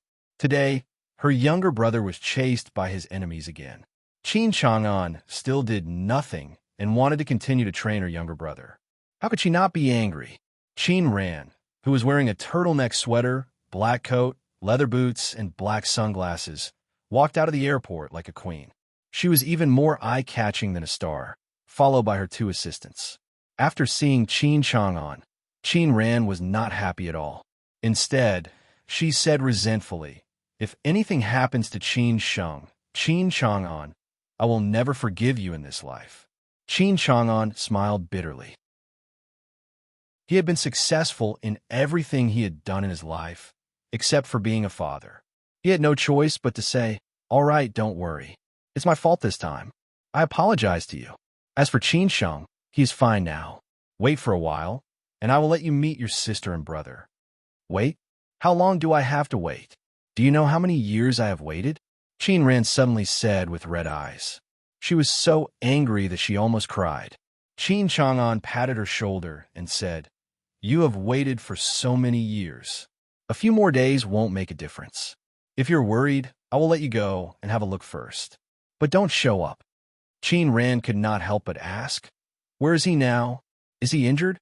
There was Wi-Fi on the plane, so she had been paying attention to Qin Sheng's situation. At this moment, she already knew that Qin Sheng was out of danger and completely safe. Qin Chang'an chuckled and said, "Zhejiang, take a rest. You can go there in the afternoon." "No, I don't want to wait any longer. Arrange a plane for me. I will go to Zhejiang right now," Qin Ran said willfully. She had been worried for so long. Only when she saw that her younger brother was really safe could she feel at ease. Chapter 330. The next stop, Qin Chang'an was old, really old. If Qin Ran had observed him carefully, she would have found that his forehead was full of wrinkles. His seemingly black hair hid countless white hairs, which were the traces left by time and vicissitudes. However, Qin Chang'an knew how to take care of his health. Every time his white hairs increased, he would take the initiative to dye his hair. In this way, he was not found out because he did not want others to think that he was too old. However, Qin Chang'an, who was close to 60 years old, could not change his age no matter how hard he tried. He was very clear that before he had a clear successor, many people were coveting his business empire. Moreover, Qin Ran was not married yet, which was full of unknown factors. This was also the main reason why he did not dare to reconcile with Qin Sheng in a hurry. Even though he could let Qin Sheng get rid of his grievances, it would make Qin Sheng jump into a bigger pit, which was even more dangerous. He had to figure out what kind of person Qin Sheng was, his character, and his ability, so that he could make the next arrangement. Now, he was satisfied. As a man and a father, he basically lived for his children for the rest of his life. Qin Chang'an was no exception. He was Qin Ran and Qin Sheng's biological father and their support. How could he not feel sorry for them? It was just that his love was a little vague. Therefore, he could bear all of Qin Ran's capriciousness and complaints. No matter how resentful he was, he had no regrets, because he knew that one day they would understand that it was not easy for him to be a father. Although he looked bright and beautiful, he had a strong heart to support this magnificent life. He asked Gongsun to arrange the nearest flight or private plane to send Qin Ran to Zhejiang's Lushan Airport. Qin Chang'an stayed with Qin Ran in the VIP building of the airport for a while, and then drove back to the city with Gongsun. This night was really torturous.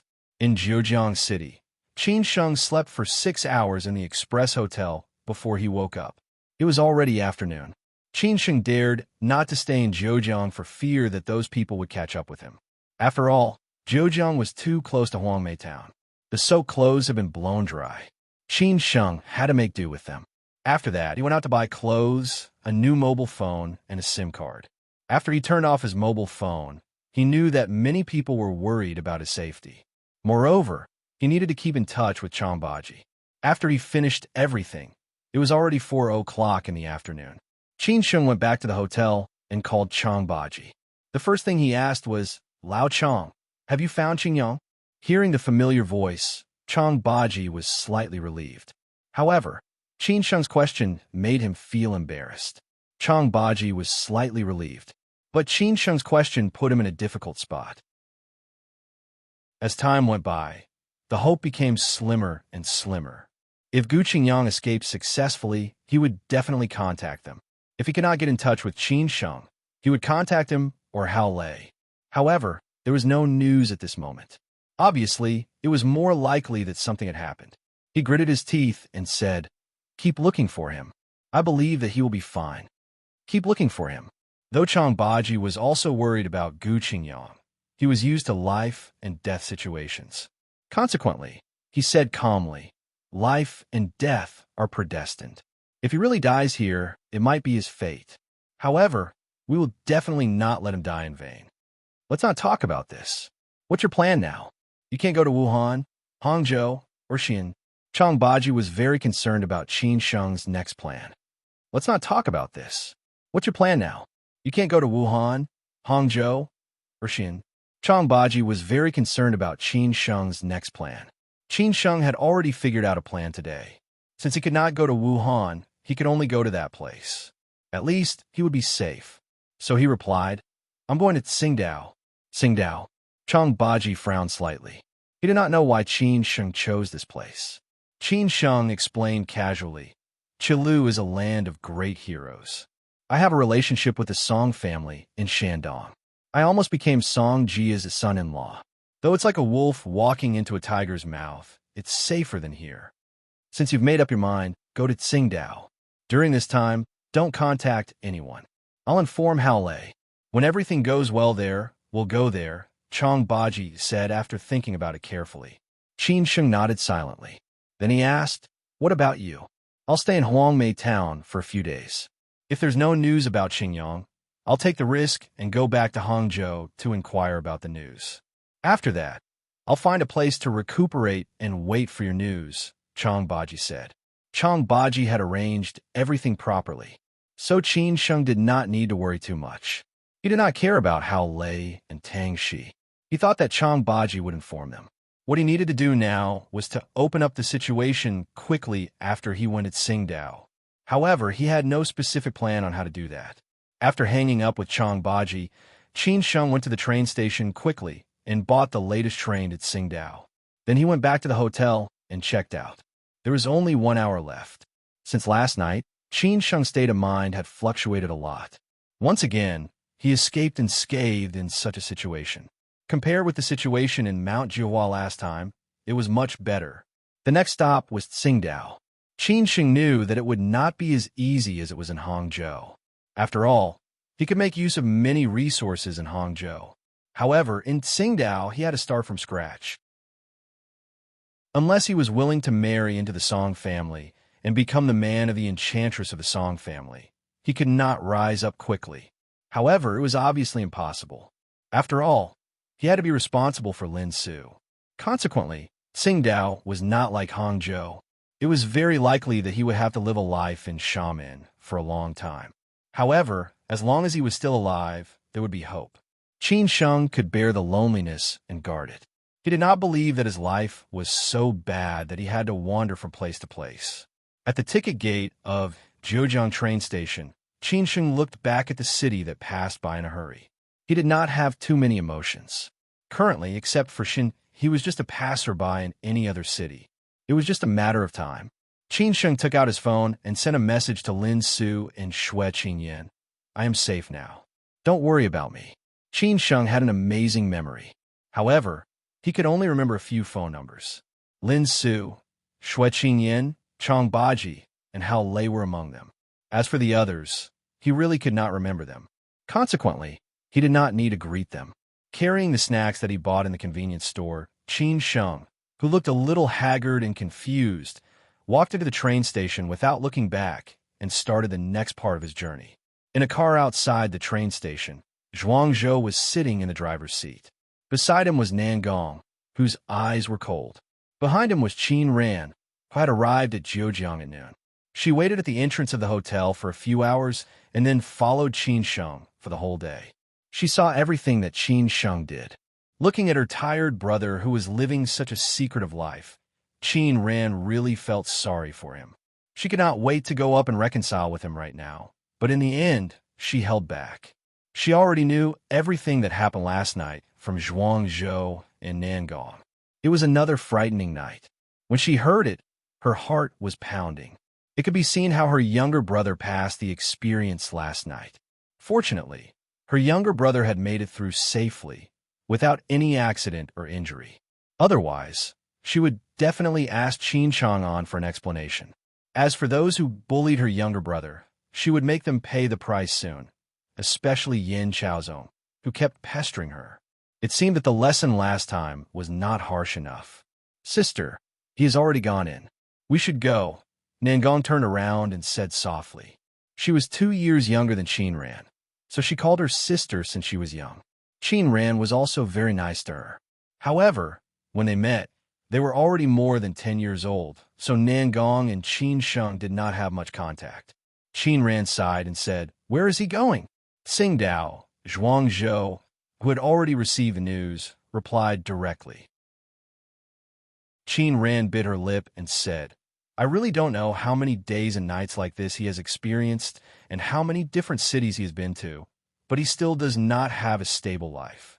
The reason why he did not have a stable life was because he wanted too much. Zhuang Zhou said, "He is a restless person, and he has a restless heart. Maybe this is his fate." "Uncle Zhuang, how do you think I should meet him?" Qin Ran asked seriously. After all, Zhuang Zhou had known Qin Sheng for a longer time than her. Zhuang Zhou did think about this. He hesitated for a while and said, "Actually, you have already met him. It doesn't matter how you choose to meet him. He is a very smart man, and he will immediately understand the mystery. What I am afraid of is whether he can accept it or not. Based on his character, he is not willing to be controlled by others." Zhuang Zhou's words made Qin Ran fall into deep thought. It seemed to be true. What should she do? In the end, Qin Ran had a headache and did not want to think about it anymore. She had to go back and have a good talk with Qin Chang'an. So she said, "Let's go back to Beijing." In Ningbo, Lin Su, who had returned to the Lin family, lived a peaceful life. As expected, Lin Chongting restricted her personal freedom, but she did not resist at all. She was not in a good mood, so she was not willing to go anywhere. She just wanted to accompany her grandma, miss the man in the distance, and pray that he would get through this crisis. When she received the text message, she was accompanying her grandma in chanting scriptures in the Buddha hall. She was worried, but when she saw the magic words, she calmed down instantly. In that case, she just had to wait for Qin Sheng's news quietly. In Shanghai, Shui Qingyan had returned from Hangzhou. She had been too busy recently. After all, it was the end of the year, and all kinds of projects needed to be reviewed. Qin Sheng refused her kindness, so she did not continue to travel. However, she kept an eye on the situation in Hangzhou, especially when Qin Sheng told her that he would leave Hangzhou in advance last night. She asked someone to inquire about the news and got some inside information. This day, she had been worried about Qin Sheng. She even called him several times, but unfortunately, she did not get through, which made her feel uneasy. Now, she finally received the news that Qin Sheng was safe and sound, so she was completely relieved. Chapter 331. The train went all the way to the north. The scenery outside the window flashed by. There were big cities, small counties, and more villages. The wheat sprouts in winter had grown in the fields. The mountains in the distance were full of bare tree trunks and the snow on the mountain tops. Qin Sheng sat by the window for a while. He was not in the mood to miss the scenery that flashed by. After all, compared with spring, the scenery in winter was not so good. Qin was not in a good mood. Coupled with the gloomy weather, he felt even gloomier. There was heating on the train, so it was not so cold. Qin stayed in the soft sleeper compartment with an uncle opposite him. The uncle said that he was going to Jinan to see his son. After chatting with him for a while, Qin fell asleep. The train stopped and went on for 20 hours. It would arrive in Tsingtao at noon the next day. Qin just lay there and did not want to get up. He did not care about the passengers in the compartment getting on and off. He slept all the way to Tsingtao in a daze. He was really exhausted both physically and mentally. He had thought that he would take root in Hangzhou, but he did not expect that he would still be a passerby. Anyway, his life in Hangzhou was the most fulfilling one in the past few years. He had a woman he loved deeply, friends, people who supported him, and a fulfilling job and career. The days when he studied in Xi'an and later in Shanghai could be compared. He had to give up this kind of life and start a life similar to that of the past 2 years. Qin was somewhat reluctant. He was really tired and did not want to go on like this. During the time when Qin was on the train, Chang Baji had returned to Hangzhou from Huangmei County. Chu Sikong and the others had also returned to Hangzhou, including Feng He and Gu Xiaobo. If Chang Baji had not been seriously injured, he would have killed Gu Xiaobo. However, he did not take the risk. As for Qin, he had contacted Hao Lei and told them not to worry about Qin. Qin had left safely. As for where he had gone, Chang Baji did not tell them. However, Chang Baji told Hao Lei everything about what had happened last night, including the unknown status of Gu Qingyang and Gu Xiaobo's inexplicable betrayal, in case Gu Xiaobo contacted Hao Lei and the others. Of course, Hao Lei and Tang, she were very surprised. They didn't expect that so many things had happened last night. As for whether they could figure it out, they could only think about it slowly. In Beijing, Qin rushed back to Beijing from Europe. She didn't even go home. Instead, she took a plane to Zhejiang. After staying there for a few hours, she took another plane back to Beijing. Even a man would be exhausted, let alone a woman. Moreover, Qin still had to worry about her brother. Although she was physically exhausted, Qin was very motivated. She felt that everything she had done was worth it. It was all for her brother. As long as it was for her brother, no matter how tiring or torturous it was, Qin was not afraid. Qin Chang'an went back to the Sihiyuan of the Qin family. Today, he did not go to the company, nor did he go to meet the guests. He stayed in the Sihiyuan and rested. Last night, he stayed up all night. Unlike young people, he basically slept the whole day.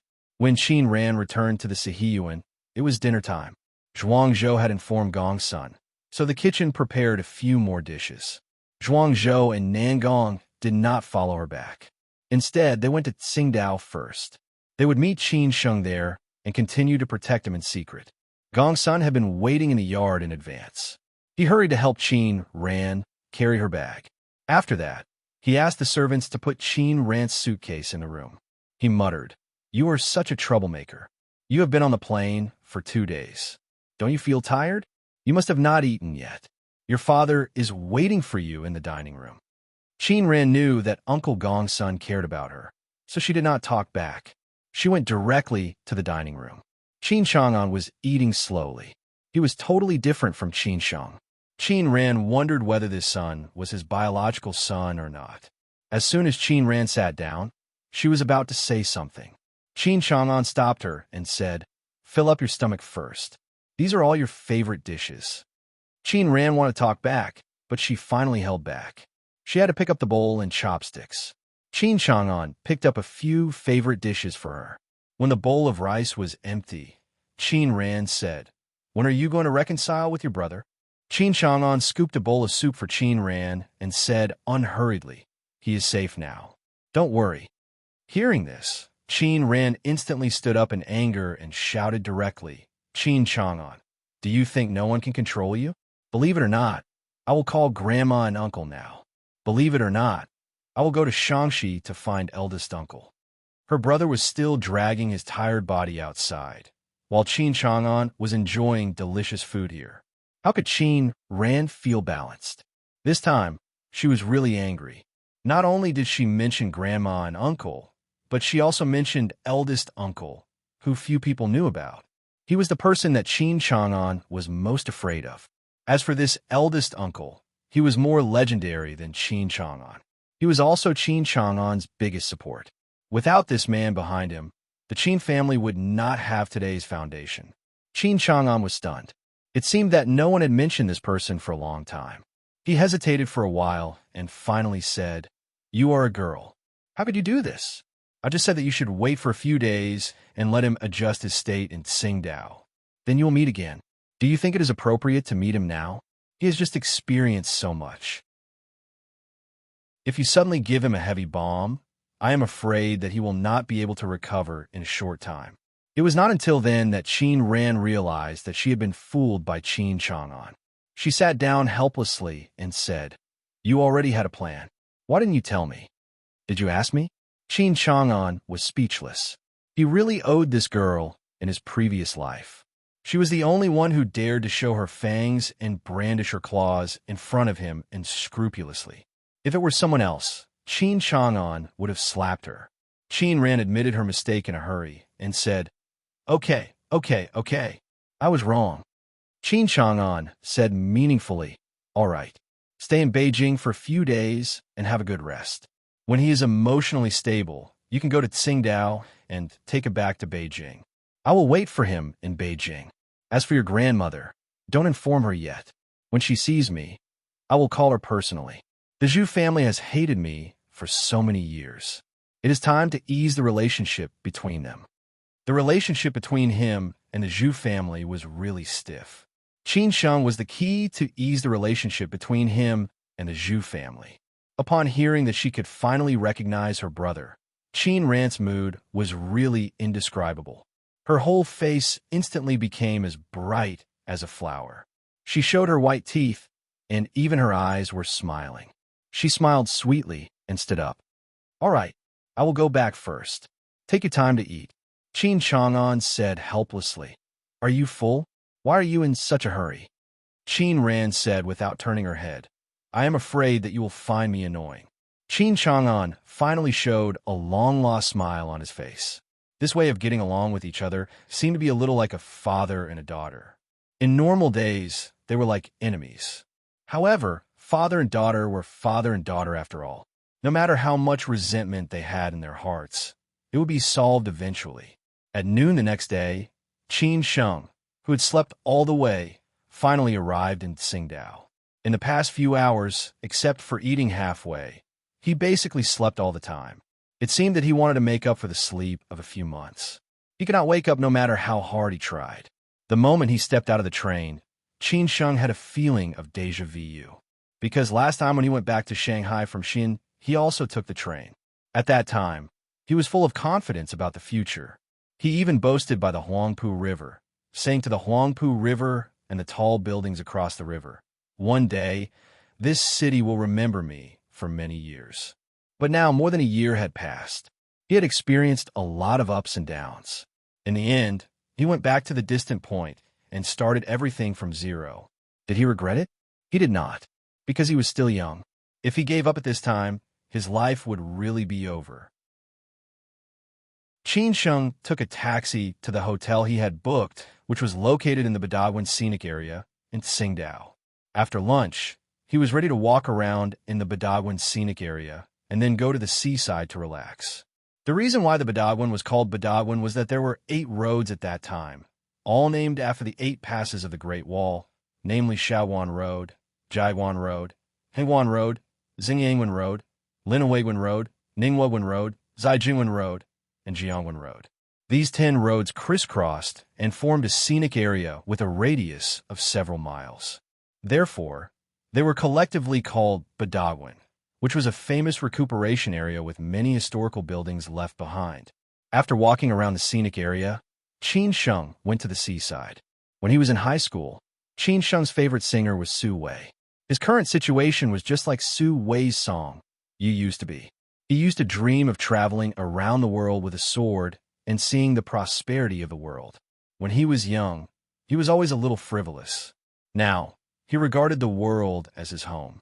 However, what was different about Qin Sheng was that the girl who once made him feel sorry for her did not disappear quietly. It was just that they did not continue to be together. However, he still had a girl he liked by his side. However, every time he felt sad, he would look at the sea alone, which was the same. After walking around the seaside for a while, Qin Sheng felt much better. He remembered that when he was in Xiamen, Lin Su would accompany him to walk by the seaside every morning and evening. Those were the most leisurely days of his life. Since he was young, he had experienced so much. Although there were many bad things, there were also many good things. These were all memories, and Qin Sheng did not regret it. When night fell, Qin Sheng's mood recovered well. However, he received a text message from Changbaji. He did not have time to apply for a new card, so he still used a number in Zhejiang. He planned to deal with these trivial matters tomorrow. The text message was very simple, but it stunned Qin Sheng. He could not come to himself for a long time. Qin Yang was dead. Although he had expected it, Qin Sheng still had hope. However, when he got the exact news, he still could not accept this fact for a while. Qin Yang was dead. He was really dead. He died just like that. Qin Yang died for him. If it were not for protecting him, he would definitely be alive. A young man, who was at the most glorious age of his life, died just like that. There would be no future for him. Qin Sheng fell into deep self-blame and guilt. The resentment that he had accumulated in the past few days burst out in an instant. He was so depressed that he did not know what to do. He wanted to drink. He just wanted to drink. He wanted to vent his feelings completely. He did not care about anything and did not care about anything. As a result, Qin Sheng, who was out of his wits, randomly found the nearest bar and sat in front of the bar counter. He looked at the passers-by passing by and drank one glass after another. During this period, some beautiful women came over to strike up a conversation, but Qin Sheng was not moved at all. When the drunkenness hit him, Qin Sheng's consciousness began to become confused. He only wanted to rise up quickly so that he could avenge Qin Yang and kill all those people. Chapter 332. How to meet in a strange city, in a strange place, surrounded by strange passers-by. Qin Sheng drank alone to drown his sorrows.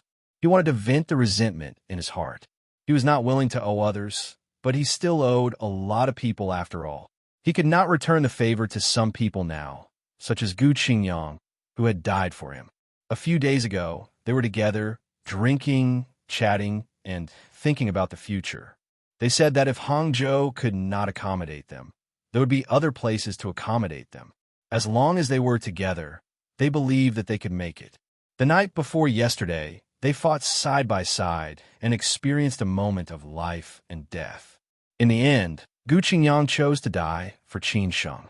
Qin Sheng remembered those scenes very clearly, including every word, every expression, and every movement. He had thought that it might be farewell forever after he turned around. Of course, he hoped that Gu Qingyang could be alive, make a name for himself, and experience all the glory in the future with him. However, he did not expect that it would be farewell forever. From then on, they would be separated by life and death, never to see each other again. People always knew how to cherish when they lost something. Qin Sheng was like this at the moment. If he had been nicer to Gu Qingyang, how good would it have been? Therefore, Qin Sheng was really sad at the moment. The resentment accumulated in these years had almost disappeared when he was in Xiamen. Now it came back again and completely engulfed Qin Sheng. He couldn't understand why his life was so unlucky. Wherever he went, he would be targeted. He couldn't hide, and he couldn't escape. Why was this so? Just because he was a small potato without any family background, so those big shots could trample on him at will? Gu Qingyang's death completely stimulated Qin Sheng. Therefore, Qin Sheng, who drank more and more wine, began to lose himself. He fell into the boundless darkness and only thought about revenge. Now that he was in Tsingtao, he needed to get in touch with the Song family, so he did not need to think about anything else. Therefore, he called the eldest daughter of the Song family without hesitation. At this moment, the eldest daughter of the Song family was in the Hilton Hotel beside the Golden Beach in Huangdao District, attending a Chamber of Commerce dinner. She wore a black low-cut, deep V-neck evening dress and a beautiful diamond necklace. Her long hair fluttered in the wind, and her temperament was still the same. She was the most dazzling one among the audience. All the young talents came to say hello to her and wanted to leave their contact information. She was really beautiful, with a kind of charm between her eyebrows. As long as she winked slightly, any man would have to surrender. No wonder Qin Sheng called her a seductress. However, no matter how powerful a seductress was, she was a woman after all. Women would be conquered by men. Only Qin Sheng had conquered the eldest daughter of the Song family. When the phone rang, Miss Song was surrounded by a swarm of flies. This was a situation that every beautiful woman would encounter. Usually, the eldest daughter of the eldest daughter of the eldest daughter of the Song. To say, every beautiful woman of the Qin. The eldest lady of the Song family smiled faintly as she said, "Excuse me, I have to answer a phone call." The eldest daughter of the Qin, she to Qin said. She two of two, Qin say one, and two of Qin said. Of was two, Qin. The voice sounded very familiar. However, she had been separated from Qin Sheng for more than 2 years. Moreover, Qin Sheng had changed a lot. Consequently, she did not recognize him at first. However, it was rare for a stranger to know her phone number. Consequently, the person on the other end must know her. Consequently, the eldest daughter of the Song family frowned and said, "You are fiancé, what do you think?" Qin Sheng, who was drunk, said playfully. His words woke the eldest daughter of the Song family up in an instant. She was stunned on the spot subconsciously. It did not occur to her that would be the heartless man who had left without saying goodbye before the engagement banquet, which made her lose face in front of the whole Song family. She had sworn that she would find him and kill him. Moreover, he had caused the Song family to lose the ancient jade. However, so many people of the Song family had chased after him for more than a year, but they had failed to do anything to him. In the end, she had given up. It did not occur to her that this man would come to Tsingtao today. Did he really want to die? After coming to herself, the eldest daughter of the Song family went straight to the point and asked, "Where are you now?" Qin Sheng could tell that the eldest daughter of the Song family was full of murderous intent. However, he knew that she would not bear to kill him. Consequently, he teased her and said, "If you want to kill me, come on. Dagwan, a glass of Songhai bar." The eldest daughter of the Song family said gloomily, "Okay." After hanging up the phone, the eldest daughter of the Song family left the Hilton Hotel directly without saying goodbye to anyone. She asked the driver to send her to Dagwan. She had not seen that man for more than 2 years. She really wanted to know how he was doing. Why did the eldest daughter of the Song family leave without saying goodbye? She doesn't look well. Noticing that the eldest daughter of the Song family had left, the 2 men in the corner whispered to each other. The other man said, half-jokingly, "Who knows? The eldest daughter of the Song family has a strange temper. Maybe her menopause has come early. Ha ha, we don't need to worry about it." The man chuckled and said, "The eldest daughter of the Song family is still single and looks down on everyone. Could it be that she likes women?" The man explained, "You don't know this. The eldest daughter of the Song family almost got engaged 2 years ago. Her fiancé was a nobody. Unexpectedly, the man ran away on the night before the engagement. Since then, our eldest daughter of the Song family has become like this. She looks down on men. I guess she has been deeply hurt." The man clicked his tongue and said, "What a strange thing. A man actually won the affection of the eldest daughter of the Song family. What's more amazing is that this man actually gave up. He really doesn't know how lucky he is. The Song family is the leader in Shandong. Obviously, he was somewhat envious and jealous. If it were him, of course, he would not give up. After all, it was the fortune that he had accumulated in several lifetimes."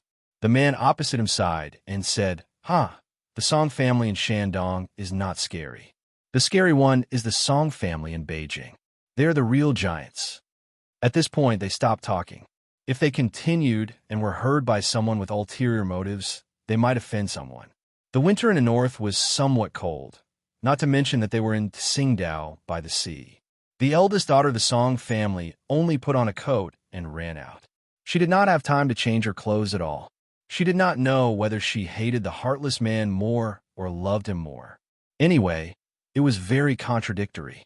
She thought that she had forgotten this man, but every time she thought of him, she would feel a piercing pain in her heart. The eldest daughter of the Song family urged the driver, Xiaolu, drive faster. The driver, Xiaolu, was very surprised. It seemed that the eldest daughter of the Song family had never urged him. What was wrong with her tonight? Half an hour later, the eldest daughter of the Song family finally arrived at the bar where Qin Sheng was in Badawin from Huangdao district. Since she was going to attend the banquet tonight, she had put on delicate makeup, which was the etiquette of social occasions. Moreover, she was wearing a beautiful evening dress and had an outstanding temperament. Consequently, as soon as she entered the bar, she attracted the attention of all the people present.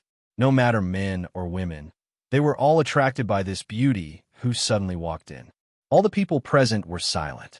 Even the resident singer stopped singing subconsciously, as if God had pressed the pause button at this moment. Only the eldest daughter of the Song family walked forward slowly and looked for the figure that was both familiar and strange at the same time. Qin Sheng did not pay attention to the door at all. Consequently, he did not know what was happening at this moment. He only shouted at the waiter, "Waiter, another glass of whiskey." The eldest daughter of the Song family also attracted the attention of the eldest daughter of the Song family. After repeatedly confirming that the man at the bar counter was the heartless man, she finally walked up to Qin Sheng with courage until she stood in front of him. The aura of the eldest daughter of the Song family was very strong. Even Qin Sheng, who was drunk, felt that something was wrong. Then he turned around slowly and looked at her. After that, Qin Sheng revealed a frivolous smile and looked at the eldest daughter of the Song family, who was still a femme fatale. He smiled and said, "Jiqiu, you are still so beautiful." This was the name of the eldest daughter of the Song family, Song Jiqiu. Because she was born in autumn, she was called Song Jiqiu. It was a beautiful name. It was her grandfather who had given her this name. Unfortunately, her grandfather had passed away a long time ago. This was the heartless man in front of her. Song Jiqiu stared at the man in front of her. His beard was unkempt and he looked very sloppy. The smell of alcohol all over him was disgusting. His eyes were blurred and had lost their luster. She could not find the aura of the past at all. He was completely a man who had been abandoned by life. Song Jiqiu was very disappointed. She felt that Qin Sheng was a stranger to her. She had liked the cynical Qin Sheng in the past, not the degenerate man in front of her at all. She did not know what had happened to Qin Sheng to make him like this. However, the man she liked could not be like this, even if she had liked him in the past. Consequently, Song Jiqiu raised her arm without hesitation and slapped Qin Sheng hard in the face. This move shocked all the people present. The men, who had been envious of Qin Sheng a moment ago, snickered secretly in an instant. They did not care what had happened on Earth. Anyway, as long as this man did not win the heart of the beauty, they did not care about who would win the heart of the beauty behind the scenes. This was the deep-rooted bad habit of men. Qin Sheng was also stunned by this slap. He did not expect that Song Jiqiu would meet him in such a unique way. When they had first met, he had not spoiled Song Jiqiu's bad habit. When they met again, Song Jiqiu actually dared to slap him, which instantly aroused Qin Sheng's anger. Qin Sheng stood up abruptly and stared at Song Jiqiu with his eyes full of hostility. Song Jiqiu was scared by Qin Sheng's eyes and stepped back subconsciously. At this moment, Qin Sheng did something that made everyone dumbfounded. It was something that made all the men bleed. He directly held Song Jiqiu in his arms and directly kissed her. At this moment, it became lively. The driver Xiaolu, who had been standing at the door to send Song Jiqiu here, rushed over without hesitation. Song Jiqiu was also stunned. She did not expect that Qin Sheng would do this. Although what should have happened between them had happened in the past, after all, it was in the past. When they met again today, what Qin Sheng did obviously made her very unhappy. She wanted to push Qin Sheng away with force. However, Qin Sheng's strength was so great that she did not have any chance at all. After coming to her senses, she could only bite Qin Sheng's lower lip ruthlessly, directly causing it to bleed. On the other side, the driver Xiaolu also came over. He immediately pulled them apart and protected Song Jiqiu behind him. After that, he punched Qin Sheng's face without hesitation. Qin Sheng, who was unsteady on his feet, staggered and fell to the ground. Chapter 333. Go Home. Tsingtao was the economic center of the Song family. Although the Song family's influence was not absolute, no one dared to offend the Song family. After all, the Song family was a powerful force in Shandong and the Bohai Rim. Now, Qin Sheng was in Tsingtao, which was the territory of the Song family. If he did that to the eldest lady of the Song family, it was tantamount to committing suicide. Fortunately, there was no one in the bar who knew Song Jiqiu. If this was spread out, Qin Sheng would not be able to stay in Tsingtao anymore. The driver, Xiaolu, did not know Qin Sheng. He was not only the driver of the first Miss, but also the bodyguard of the first Mississippi. Although he had only followed the first Miss for a year, he was loyal to the first Mississippi. In this kind of family, the driver was definitely one of the confidants and also a springboard for many people. If he was appreciated by the boss, he would definitely be promoted in 2 years. If he was not recognized, he would be fired soon. Xiaolu belonged to the former category. The young mistress admired him a lot, so Xiaolu worked hard to perform. At this moment, someone actually dared to act like a hooligan towards Big Missy. How could Xiaolu tolerate it? So she rushed over without hesitation and directly punched Qin Sheng. Qin Sheng was already half drunk at this time. Under normal circumstances, it was impossible for an opponent of Xiaoyu's level to get close to him. But now he had really taken a punch and was lying on the ground in a sorry state. There was a handprint on his face, and his lips were bleeding. These were all Song Jiqiu's handiwork. However, Qin Sheng was threatened, so Nangong did not know whether to help him or not. He could only look at Zhuang Zhou and ask. Zhuang Zhou narrowed his eyes and shook his head. There's no threat. Let's wait and see. Nangong made fun of Qin Sheng and said in a somewhat disdainful tone, Our young master is really popular with women. Wherever he goes, there will be no shortage of women. Moreover, all of them are the type that can bring disaster to the country and the people. I don't know how he offended this beauty. She slapped him right away. But isn't his response a little too direct? He behaved like a hooligan in public. He deserved to be slapped. As a woman, of course, she was on Song Jiqiu's side. It was Qin Sheng's fault for acting like a hooligan. Zhuang Zhou chuckled and said, That's enough. Don't be sarcastic. He's obviously in a bad mood.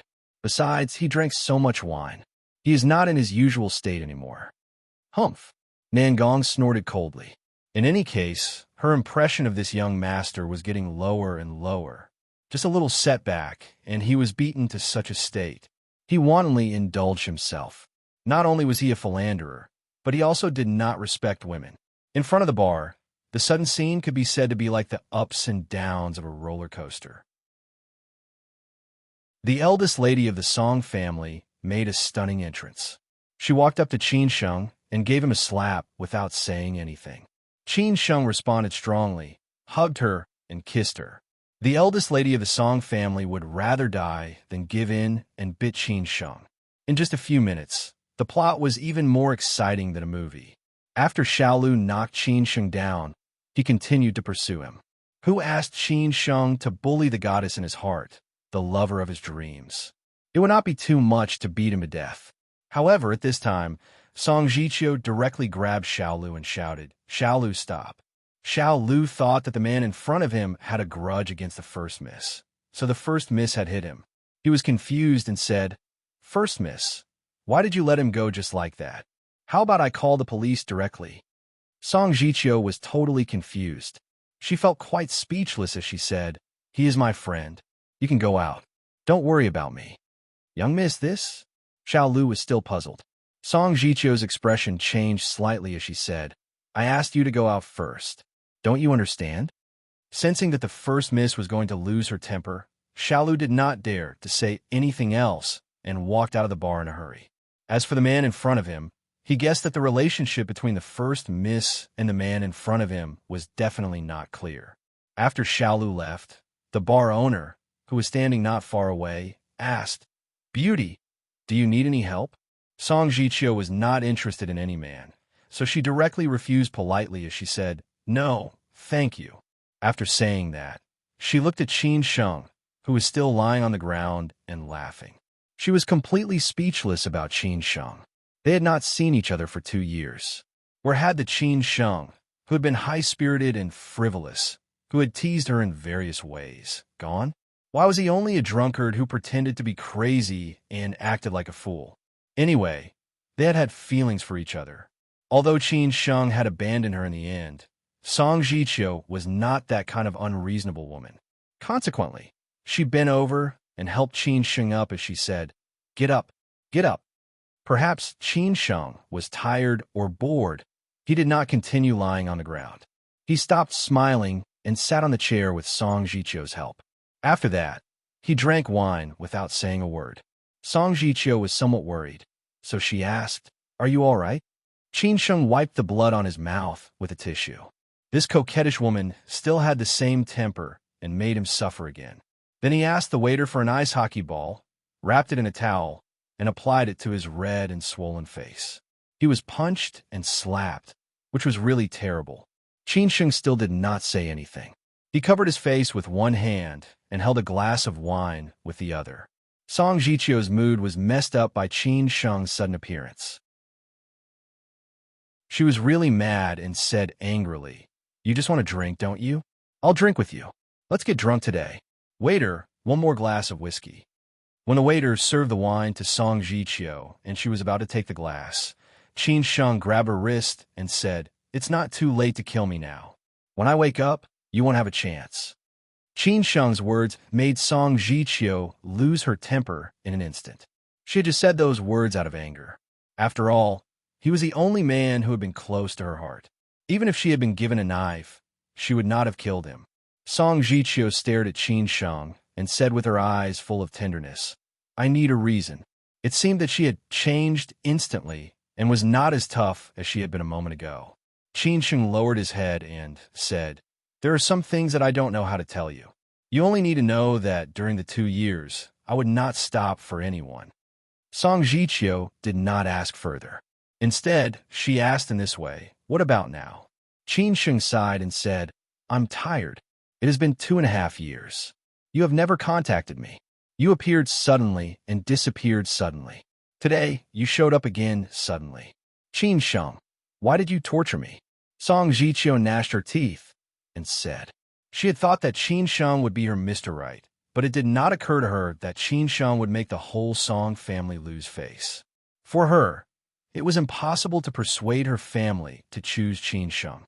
However, when she had accomplished the impossible, Qin Sheng gave up on her and left without saying goodbye.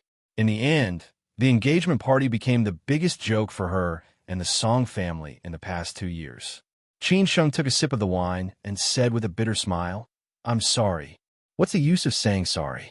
Song Jiqiu asked. In the past, Qin Sheng would never say sorry. However, today, he seemed to have lost his former spirit. She hated Qin Sheng. Because of love, she hated him.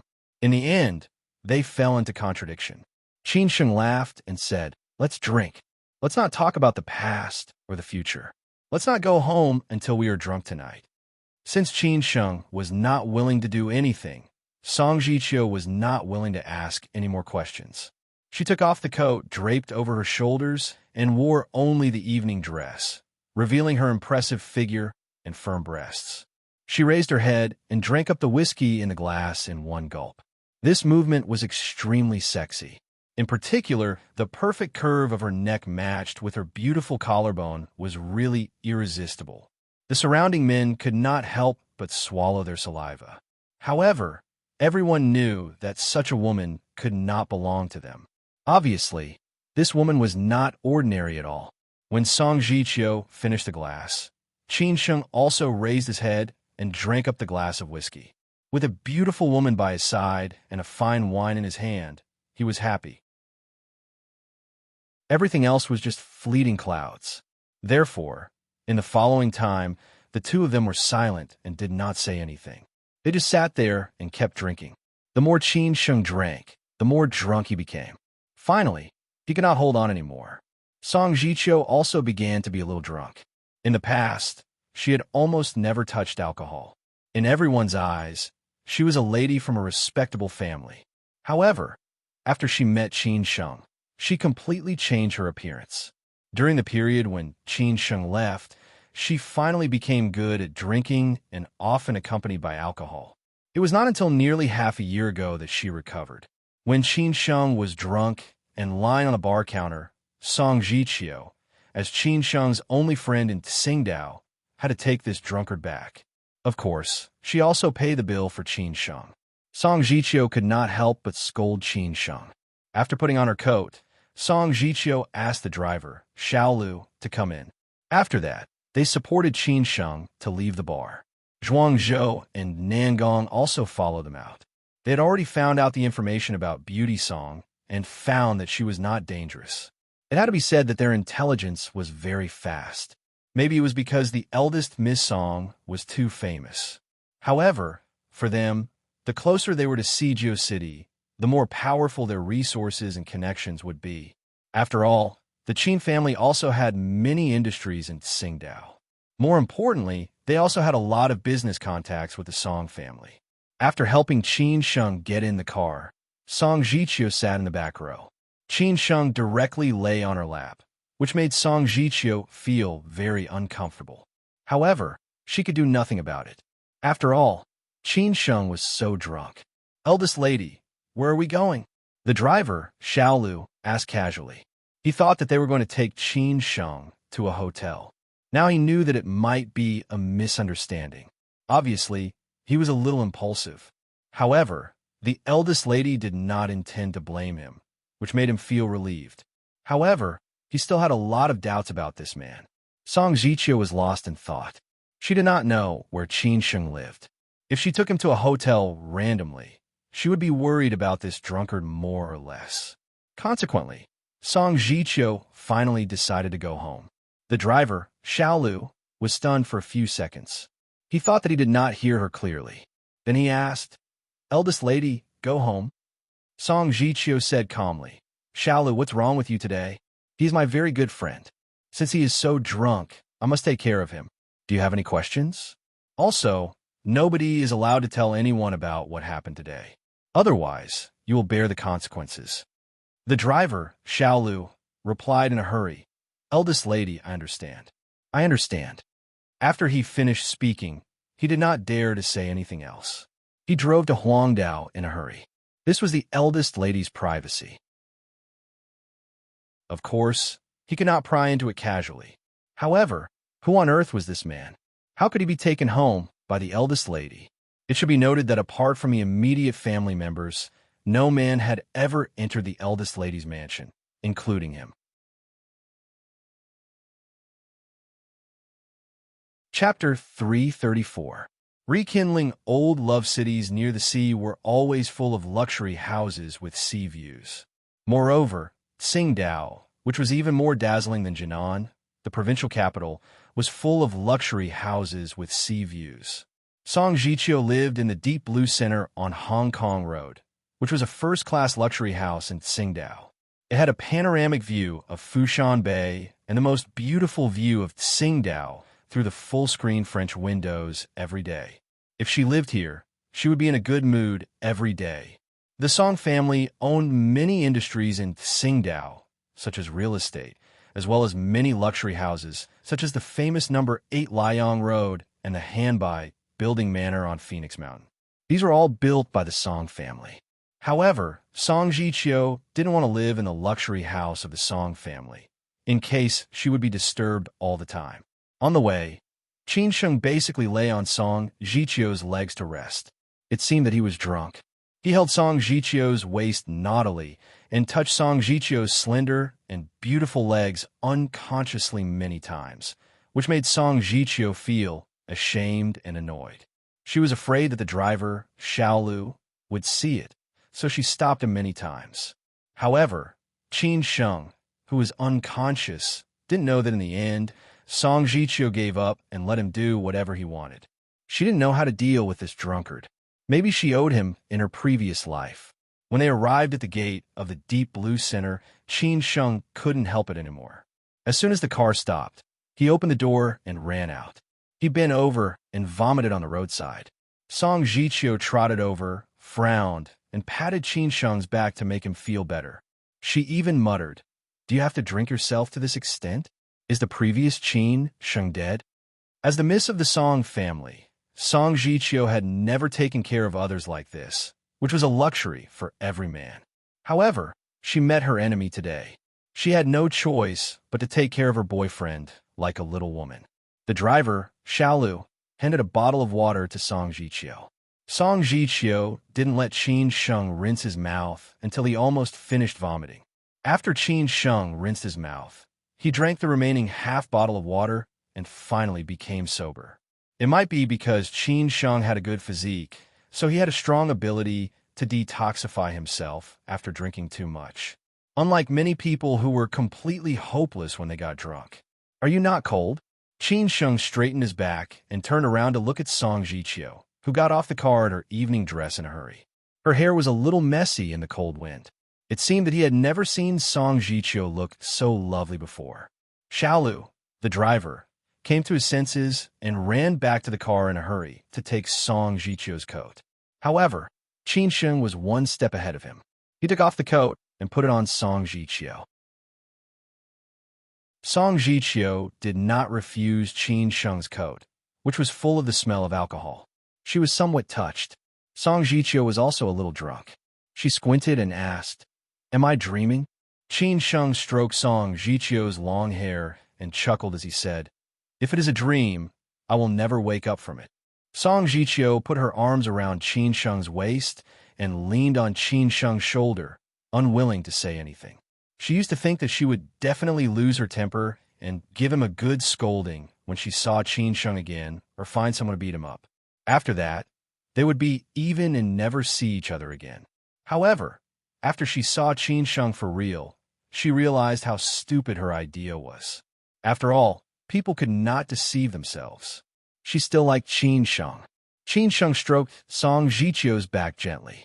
What had happened this time made him look down on many things, especially on love.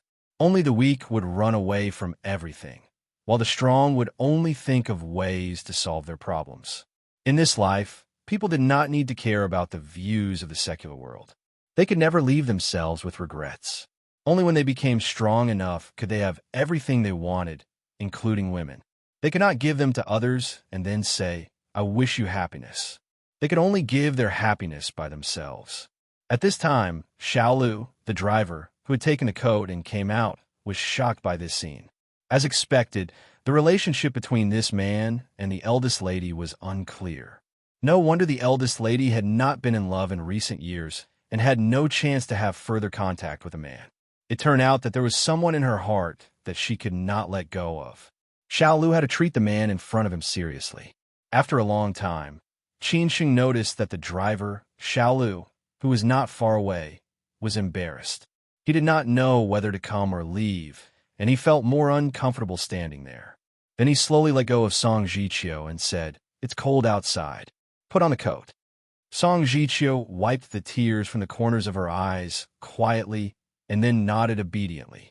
Hearing this, Xiaolu ran over immediately and handed the coat to Song Jiqiu. Qin Sheng took the coat and put on her. Song Jiqiu told the driver, "Xiaolu, bring me the bag. You can go back first. You don't need to pick me up tomorrow."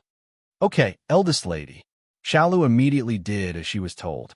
As for what Song Jiqiu would do next, it was out of his control. It was the eldest lady's freedom. Of course, he would keep his mouth shut about what had happened today. After the driver, Xiaolu, left, Song Jiqiu turned around, held Qin Sheng's hands tightly, and looked at him with a faint smile. Under Qin Sheng's puzzled gaze, she pulled him into the community. This was the first time for her to take a man back to the Deep Blue Center, although Qin Sheng had been to her home before. Because of that, she changed the place from the Renaissance seascape to the Deep Blue Center because she did not want to see or think about anything related to Qin Sheng. Love always tormented most people, Therefore, those who could sing life is nothing and love is nothing were really free and easy. After opening the door and coming in, Song Jichio could finally relax completely. She did not need to pretend to be a lady from a wealthy family anymore. Without even turning on the light, she directly kicked off her high-heeled shoes and threw away her coat. Then she danced in the bright living room barefooted under the moonlight. It was unknown whether she was drunk or in a good mood. Through the floor-to-ceiling windows, Qin Sheng could see the panoramic view of the downtown area of Tsingtao at night and the dark sea in the distance. However, he had no time to care about these, because the most beautiful scenery was in front of him at this moment. Song Jichio had practiced several kinds of dances when she was young. When she grew up, she also learned various social dances. She was a professional and could totally support her family by dancing. At this moment, she was like a fairy, releasing herself in the dark. Moreover, the evening dress she wore today was very suitable for this occasion. Qin Sheng was completely attracted by her. Song Jichio just danced like this, without thinking about anything. She showed her most charming side. Qin Sheng just looked at her like this and said nothing. This was the first time that he had seen Song Jichio like this. Those memories of the past came to his mind slowly. In the past, he was a wanderer who would not look back. He was a passerby to everyone and did not want to leave any connection. Therefore, at that time, he felt sorry for many people, including Song Jichio. However, today, he was not that Qin Sheng anymore. Therefore, he wanted to make up for the mistakes he had made in the past. It was unknown whether Song Jichio was tired or she did not pay attention to her steps. When she finished a jumping movement, she lost her balance and screamed. It seemed that she was about to fall to the ground. With her delicate body, if she fell to the ground, she would definitely not feel good. This kind of plot was a bit melodramatic, but it was the truth. Therefore, Qin Sheng showed up at the right time to save the beauty. After all, even though he was drunk, he still had his instincts. Song Jichio thought that she was going to fall. She was so scared that she closed her eyes and accepted her fate. However, it did not occur to her that she would fall into the firm arms of a man. Of course, this man was Qin Sheng, because only Qin Sheng was here. Song Jichio opened her eyes slowly. Her charming eyes were even more attractive in the dark. Qin Sheng held Song Jichio in his arms. Looking at the delicate and charming beauty in front of him, he was somewhat tempted. After all, Song Jichio, who was called a fairy by him, was too beautiful. However, he still resisted the impulse and asked, "Are you okay?" Song Jichio did not say anything. She just put her arms around Qin Sheng's neck. Then, without any warning, she raised her head and kissed Qin Sheng affectionately. This time, she was really aroused. She did not bite Qin Sheng as she had done in the bar. Qin Sheng's mind went blank instantly. It did not occur to him that Song Jichio would take the initiative. He could not control the desire in his heart anymore and finally broke out completely. He responded to Song Jichio unscrupulously. Song Jichio and Qin Sheng, who had not seen each other for a long time, reunited like a lightning strike. From the floor of the living room to the sofa, they finally went to the bedroom. They had long become one with each other. At this time, they did not think about anything, because their desire was greater than everything.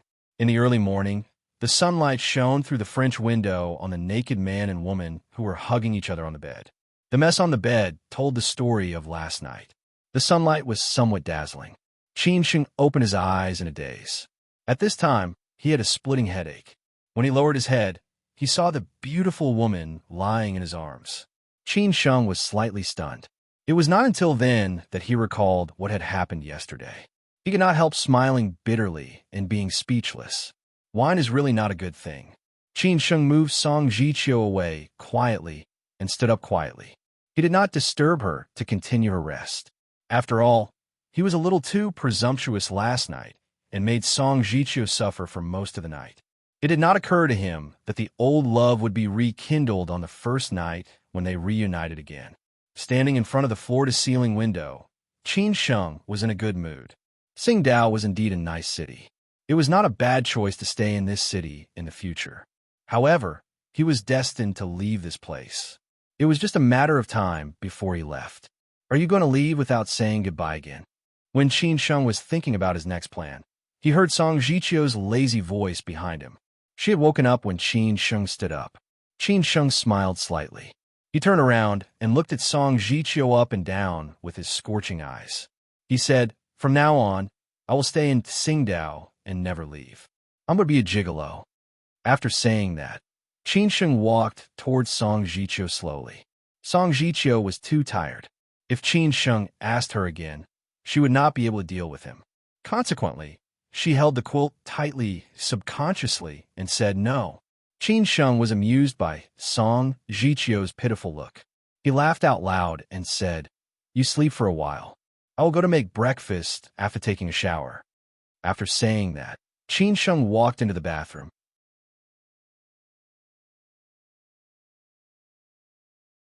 Chapter 335. Ordinary Friends. Today was Qin Sheng's first official day in Tsingtao. It seemed that Tsingtao was quite welcoming to him. Today's weather was exceptionally good. The sun was bright and warm, and there was no sea breeze at all. Standing in front of the French windows, Song Jichio could see many tourists and passers-by strolling by the seaside. They were happy and leisurely, with bright smiles on their faces.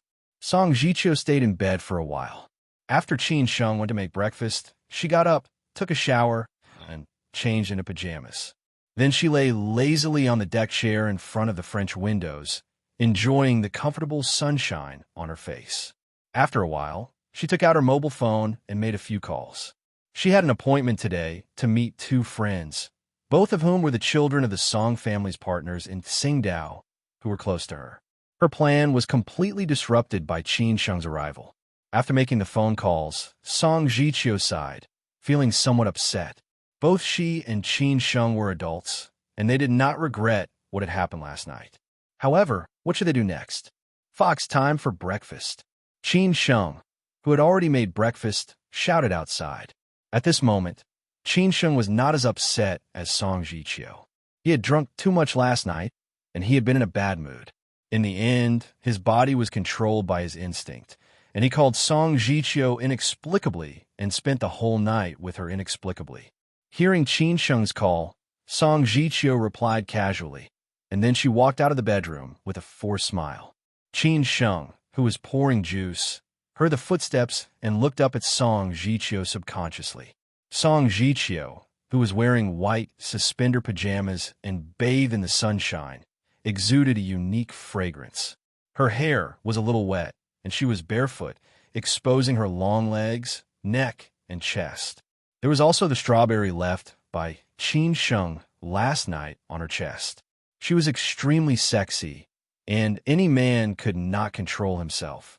Qin Sheng's eyes were too direct, and everyone could feel the male desire in them. Song Jichio snorted coldly, and Qin Sheng withdrew his eyes in a hurry and said, "Come here quickly." Song Jichio flirted and said, "If you want to look at me, just look at me openly. Don't be sneaky and wretched." "I saw you last night," Qin Sheng retorted casually. Song Jichio was worried about what had happened yesterday and did not know how to face Qin Sheng. Qin Sheng's words made her blush even more. However, she still pretended to be indifferent. Song Jichio and Qin Sheng walked past each other. They lowered their heads and ate their breakfast in silence. Qin Sheng's breakfast was very simple, consisting of fried eggs, bread, a fruit platter, and orange juice. Due to the craziness last night, the atmosphere was a little awkward. Finally, Qin Sheng could not help but ask, "About last night?" Song Jichio stopped this topic in a hurry and said seriously, "Let's stop talking about it. It's all in the past. Let's treat it as if nothing had happened." At this moment, she finally had the imposing manner of the eldest lady of the Song family. As a matter of fact, Qin Sheng was definitely going to meet Song Jichio. However, he did not intend to meet her so early. It also did not occur to him that his relationship with Song Jichio would develop so fast. What had happened last night had also disrupted Qin Sheng's plan. As a result, he did not know how he should develop his relationship with Song Jichio in the future. Many things would be quite awkward. Qin Sheng let out a sigh. Right now, He was like a stray dog living under someone else's roof. Originally, he had come to Tsingtao to ask for Song Jichio's help. At this moment, he was even less confident in his words. He wanted to take revenge. He wanted to go back to Hangzhou and Shanghai. Consequently, he had to make a name for himself in Tsingtao. Song Jichio raised her head and saw that Qin Sheng was a little depressed. She could not help but ask, "When did you come to Tsingtao?" Qin Sheng raised his head and said with a smile, "I arrived at noon yesterday. Are you here for a vacation or a business trip?" Song Jichio asked tentatively. She wanted to figure out Qin Sheng's purpose. She did not like this kind of feeling at all. Her life rhythm was disturbed by the person she liked all of a sudden, which made her calm heart messed up again. Qin Sheng smiled bitterly and shook his head as he said, "Neither. Now, I am homeless and alone. Consequently, I chose to come to Tsingtao. I wonder if Miss Song can take me in?" Song Jichio did not believe what Qin Sheng had said. She sneered as she said, "Do you think I will believe that? Qin Sheng, can you be a lonely person? To say the least, I have done my best not to kill you. Do you think I will take you in? Even if I don't kill you, do you think the Song family will let you go?" Qin Sheng sighed as he said, "I apologize to you for what happened in the past." Song Jichio chuckled as she said, "I don't accept your apology. Consequently, after this meal, you'd better disappear before I change my mind. Don't let me see you again." Qin Sheng drank up the remaining orange juice in the glass and said carelessly, "I don't think you will be so heartless. Even if the Song family wants to kill me, you will definitely protect me." Song Jichio glared at Qin Sheng as she said, "You are really thick-skinned. You can have a try." She admitted that she had fallen in love and acted impulsively last night. However, she knew that it was impossible for her and Qin Sheng to be together. Not to mention that she would not go back to him. Even if she was willing to, she could not imagine how great the resistance from her family would be. After all, the Song family hated Qin Sheng because of what had happened. Moreover, Qin Sheng had made the Song family lose that piece of ancient jade. As expected, things had developed in an unpredictable direction. Qin Sheng really regretted what he had done last night. To be exact, he had been too self-righteous. After all, he had offended the Song family and Song Jichio so much. First, he had run away on the night before the engagement ceremony, which made the Song family and Song Jichio lose so much face. After all, she was the eldest lady of the Song family. The engagement ceremony had attracted the attention of many people. In the end, there was no leading actor, which was a big joke. Later, the Song family had gone through a lot to get the ancient jade of the Zhang family. However, Qin Sheng had taken it away and been chased by the Song family. Today, he had come to Tsingtao again, which was a naked challenge to the bottom line of the Song family. Song Jichio did not kill him or tell the Song family, which was really good to him. Now that Song Jichio had said so, Qin Sheng, as a man, could not kneel down and beg her without any backbone. If he did so, what he had experienced in the past few days, including Gu Qingyang's death, would not be worth it. Does Song Jia still want a son-in-law? If not, I can try again. Anyway, it did not matter to Qin Sheng. He continued to challenge Song Jichio's bottom line. Hearing Qin Sheng's unscrupulous words, Song Jichio resisted the urge to turn against him. She stood up with a gloomy face and said, "I will give you half an hour to leave. Otherwise, you will be responsible for the consequences." After saying that, Song Jichio did not want to see Qin Sheng anymore. She walked directly to the bedroom. Qin Sheng stood up and grabbed Song Jichio's arm.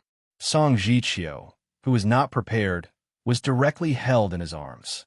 At this moment, their posture was quite ambiguous. Song Jichio was ashamed and annoyed. "Are you going to turn against me like this? Could it be that I did not serve you well last night? Why don't you try again?" Qin Sheng said shamelessly. This time, Song Jichio was really angry. She stared at Qin Sheng and said, "Rogue, if you dare to do that, I will pretend that I was bitten by a dog. But I will castrate you myself." Qin Sheng felt that he had gone too far this time. He also felt bored. He sighed, let go of Song Jichio, and said, "I am sorry. I was just kidding." Qin Sheng walked slowly to the French window. The weather outside was so good that his mood was swept away yesterday's gloominess. Since he could not stay in Tsingtao, he could choose to go to other places. He did not want to stay here and upset Song Jiqiu. No matter where he went and what he did, his goal would not change, because he would not let Gu Qingyang die in vain. Qin Sheng's sudden loneliness made Song Jiqiu feel somewhat uncomfortable. Qin Sheng said with his back to Song Jiqiu, "I was frivolous when I was young, and sometimes I could not control myself. I apologize to you again for the harm I did to you. No matter whether you accept it or not, I will say sorry again and thank you for what you have done for me. It's just that I did not have the luck to enjoy them. To be honest, I came to Tsingtao with the intention of seeking shelter from you, because I really have nowhere to go now. But now I have decided to leave. The world is so big, and there is always a place for me to stay. Many things have happened recently, and I am in a bad mood. If you still regard me as your friend, if you want, you can accompany me to Tsingtao for a few days. After I leave Tsingtao, we will never meet again." Qin Sheng's change was a little sudden. Song Jiqiu felt somewhat confused and at a loss. She did not know why she felt sorry for Qin Sheng, but she did not dare to believe him completely. "Okay." Song Jiqiu hesitated for a while and finally nodded. She did not want Qin Sheng to disturb her life, but she did not want to be so heartless. After all, she used to like Qin Sheng. In this case, she would accompany him to Tsingtao for a few days, and then she would not disturb him anymore. Qin Sheng said with satisfaction, "I want to go to the seaside." Half an hour later, Qin Sheng and Song Jiqiu walked out of the deep blue center. Although the deep blue center was close to the seaside, Song Jiqiu did not want others to see Qin Sheng, so she drove out of the underground garage. The eldest lady of the Song family's car was a low-key Mercedes-Benz Smart. Why? Because the eldest lady of the Song family's parking skills were not good. Usually, the chauffeur picked her up and sent her to school. She seldom drove by herself. When the two of them walked out, Zhuangzhou and Nangong, who were guarding outside the door, hurried to catch up with them. Nangong said with some hidden bitterness, "I thought they would stay together for a whole day. I really don't know how to describe our young master. Has he completely fallen?"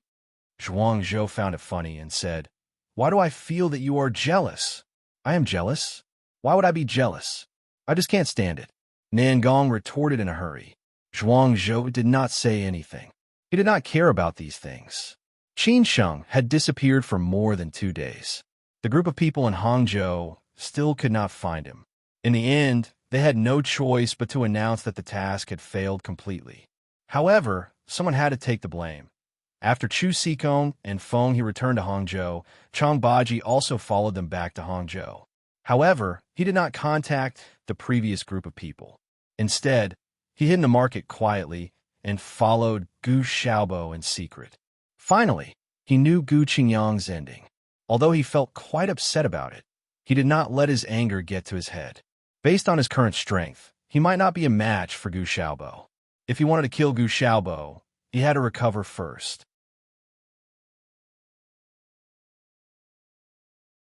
Chapter 336. Give up and compromise. In the living room of the villa, there were no outsiders except for the people involved in this operation.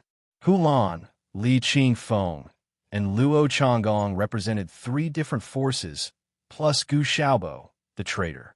You all know what happened and the result. Tell me, how should we explain it? Where do we go wrong? As the person in charge of this operation, Hulan spoke first. He had already reported it to Second Master Yin and was reprimanded as expected, but it was not so serious. After all, Qin Sheng was nothing in Second Master Yan's eyes. Feng, he said bluntly, "I think someone leaked the information. Otherwise, he would not have escaped so easily." "Who do you think it was?" Li Qingfeng asked with interest. Meanwhile, he glanced at Luo Changgong, who was most likely to be the traitor. He was happy to see Luo Changgong being defeated. Of course, Feng he would not speculate. He said casually, "I don't know." Luo Changgong knew who they were targeting, but he did not get involved in the rest of the things, except for telling Yang Deng a few words. He left Qin Sheng to his fate. Who knew that Qin Sheng was so lucky? Consequently, he chuckled and said, I know what you mean. I'm not afraid of a crooked shadow. You can take your time to investigate it. If I, Luo Changgong, really leak the information, you could do whatever you want of me. But Luo Changgong pointed at Gu Xiaobo, who betrayed him, and snorted. This person used to be Qin Shang's trusted subordinate. You made him betray you so easily. Don't you think there is something wrong? Of course, Gu Xiaobo did not dare to talk back in front of these tycoons. But Feng He was still on Gu Xiaobo's side. He said in a low voice, if it were not for Gu Xiaobo, we would not have set up a trap. So Gu Xiaobo is definitely not a problem. There are two main points this time. First, why did Qin Shang suddenly leave Hangzhou in advance? Second, in the protective forest, Chang Baji was seriously injured by Mr. Chu, and Gu Qingyang was killed by us. Then who killed our people and let Qin Shang escape smoothly? Based on Qin Shang's strength, it is impossible for him to escape so fast. Mr. Chu checked the body. The opponent was definitely several times stronger than our people. Luo Changgong pounded the table hard and stood up. Then you think it was me? I didn't even King know that you found a traitor. I didn't even touch my phone that night. How could I have tipped you off? Li Qingfeng chuckled and said, we don't know about that. Boss Luo, you're very resourceful. Who knows what you did? Luo Changgong said furiously. Li Qingfeng, don't be so weird. If you have the guts, just say it. I will play with you. He did not take these people seriously at all. Li Qingfeng sneered and said, do you think I'm afraid of you? Hulan felt that this matter should be left unsettled in the end. This group of people were not ordinary people. Even if someone took the blame in the end, so what? At most, the three families would fall out with each other. However, the fact that Qin Shang had escaped could not be changed. Therefore, it was better not to hurt the harmony. Let's see how the big shots behind us would deal with this. All right, stop arguing. Let's leave it at that for now. How can a small fry like him have such extraordinary abilities? We will continue to send people to chase after him. There will be news eventually. We can't decide other things. Hulan made the final decision in the end. Hulan and Feng He would go back to Shanghai the next day. There was no need for them to stay in Hangzhou anymore. Gu Xiaobo would also leave with his girlfriend. He did not dare to stay in Shanghai, especially when he knew that Chu Xikong had let Chang Baji go, which made him quite worried. When Luo Changgong got in the car, after walking out of the CC villa, he said disdainfully, a group of idiots. They even let him escape. It seems that Qin Shang is not destined to die. There must be a force behind him. I made the right decision. On the way home, Luo Changgong reported the situation to Third Master Wu again. Third Master Wu told him that he did not need to worry about this matter. Anyway, Qin Shang did not have many grievances with them. As for the cooperation with the Yin family, let nature take its course. When Luo Changgong returned to the villa, he first asked his subordinates to let Yang Deng out. During this period, Yang Deng had been locked up here. Third Master Wu was afraid that he would intervene in Qin Shang's matter, which would not end well. When Luo Changgong saw Yang Deng, he said straightforwardly, Yang Deng, Qin Shang's matter is over. The old master said that you are free now. Is he dead? Yang Deng stopped and asked with a sigh. He had already expected this result. It was impossible for Qin Shang to escape from the encirclement of the three forces. What else could he do? He could only accept it calmly. It was a pity. He had been suffering these days. Qin Shang was his brother. Third Master Wu was his foster father. Now his foster father wanted to kill his brother for his own interests. Moreover, he put him under house arrest and did not let him help him. How was he feeling? Of course, he knew why the old master did that. In the old master's dictionary, there was no such thing as a real brother. There were only real interests. When the interests were big enough, anyone could be abandoned. Luo Changgong burst out laughing. Yang Deng did not understand why Luo Changgong was laughing. He stared at Luo Changgong in confusion. Luo Changgong explained, everyone thought that he would die. Everyone thought that in such a situation, everyone would definitely die. However, it is so amazing that Qin Shang escaped under everyone's nose. Do you think this guy is lucky? We haven't found any trace of him until now. It is really strange. After hearing that, Yang Deng was directly dumbfounded. This result was really unbelievable. Qin Sheng actually escaped? Then, Luo Changgong repeated the whole process of this action to Yang Deng. Yang Deng's eyes widened. He did not expect that it would be so dangerous. Gu Xiaobo betrayed him, Gu Qingyang died in the battle, and Chang Baji was seriously injured. Qin Sheng had paid such a heavy price to escape. He had to admit that it was also luck. Yang Deng said thoughtfully, "Now it seems that we have to thank Brother Luo for your help. Without you, Qin Sheng might have died in Hangzhou." There were no other people in the living room. Luo Changgong had asked them to leave, so it was convenient for them to talk. Luo Changgong replied, "I don't have much ambition for Shanghai. Even if I don't go there, I can still live a good life in Hangzhou. If I go there, I don't know how much trouble I will get into. So whether Qin Sheng is dead or not, it has nothing to do with me. However, after all, we are friends with Qin Sheng. Qin Sheng is also a good young man. Of course, I hope he can live and go further. So I can't bear to see him die. Fortunately, you spread the news. Otherwise, he would have died." Yang Deng smiled sincerely and said, "Brother Luo, I believe that Qin Sheng will come back to Hangzhou sooner or later. He will definitely take revenge." Luo Changgong sighed and said, "Yang Deng, don't be so optimistic. I just want him to live. I don't want him to take revenge." Revenge? It's easier said than done. What kind of opponent will he face? He's a young man. Even if he works hard for his whole life, he may not be able to stand at such a high position. He just needs to live well. Yang Deng did not say anything. What Brother Luo said was not unreasonable, but he believed that Qin Sheng would definitely come back. But he did not know when. "Brother Luo, who do you think is helping Qin Sheng behind the scenes?" Thinking of what Luo Changgong said, Yang Deng frowned and asked, "Shui Qinyan, Chowda, or someone else?" "God knows." Luo Changgong shook his head and said, "In the Purple Garden Villa in Xishan, Shanghai, Yin Shaozong was called over by the old master to have lunch today. The old master liked peace and quiet. On normal days, unless there was something important, the juniors seldom disturbed him. Even those old friends would call in advance to make appointments. The old master's favorite life was to clean those precious cameras when he had nothing to do. Then he would sit on the lawn, bask in the warm winter sun, and fall asleep. The lunch was very simple. Except for a meat dish that was not too greasy, the rest were all vegetables. Yin Shaozong sat on the right side of his grandfather, which was suitable for the old master to pick food for him. The old master ate the vegetables and asked casually, "You know the result?" Yin Shaozong nodded. The old master then asked, "You still can't let it go? Grandpa, you don't believe me." Yin Shaozong smiled bitterly. He had never had any enemies in his life.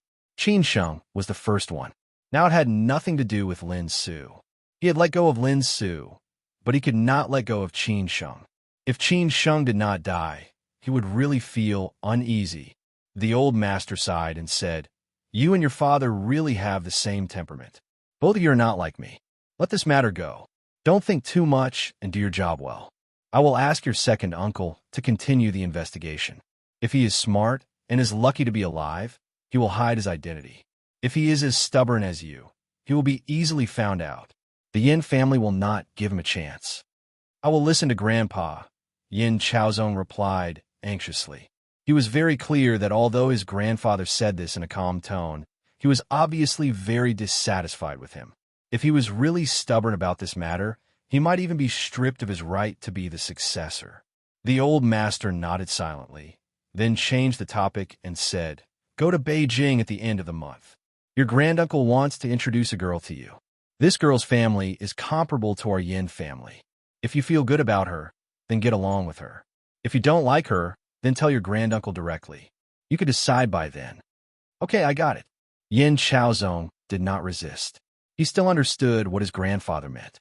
The girl was recommended by his granduncle, so her family was definitely not simple. It would definitely be beneficial to the Yin family. However, he did not know about other things. If he was smart, he would marry this girl so that he could further strengthen the Yin family's position. If it was in the past, Yin Shaozong would definitely not be willing. However, since the incident with Lin Su, his view on love had changed. This could be seen from the fact that he kept changing girlfriends. Therefore, it did not matter who he married. He would marry a girl who was useful to him and the Yin family.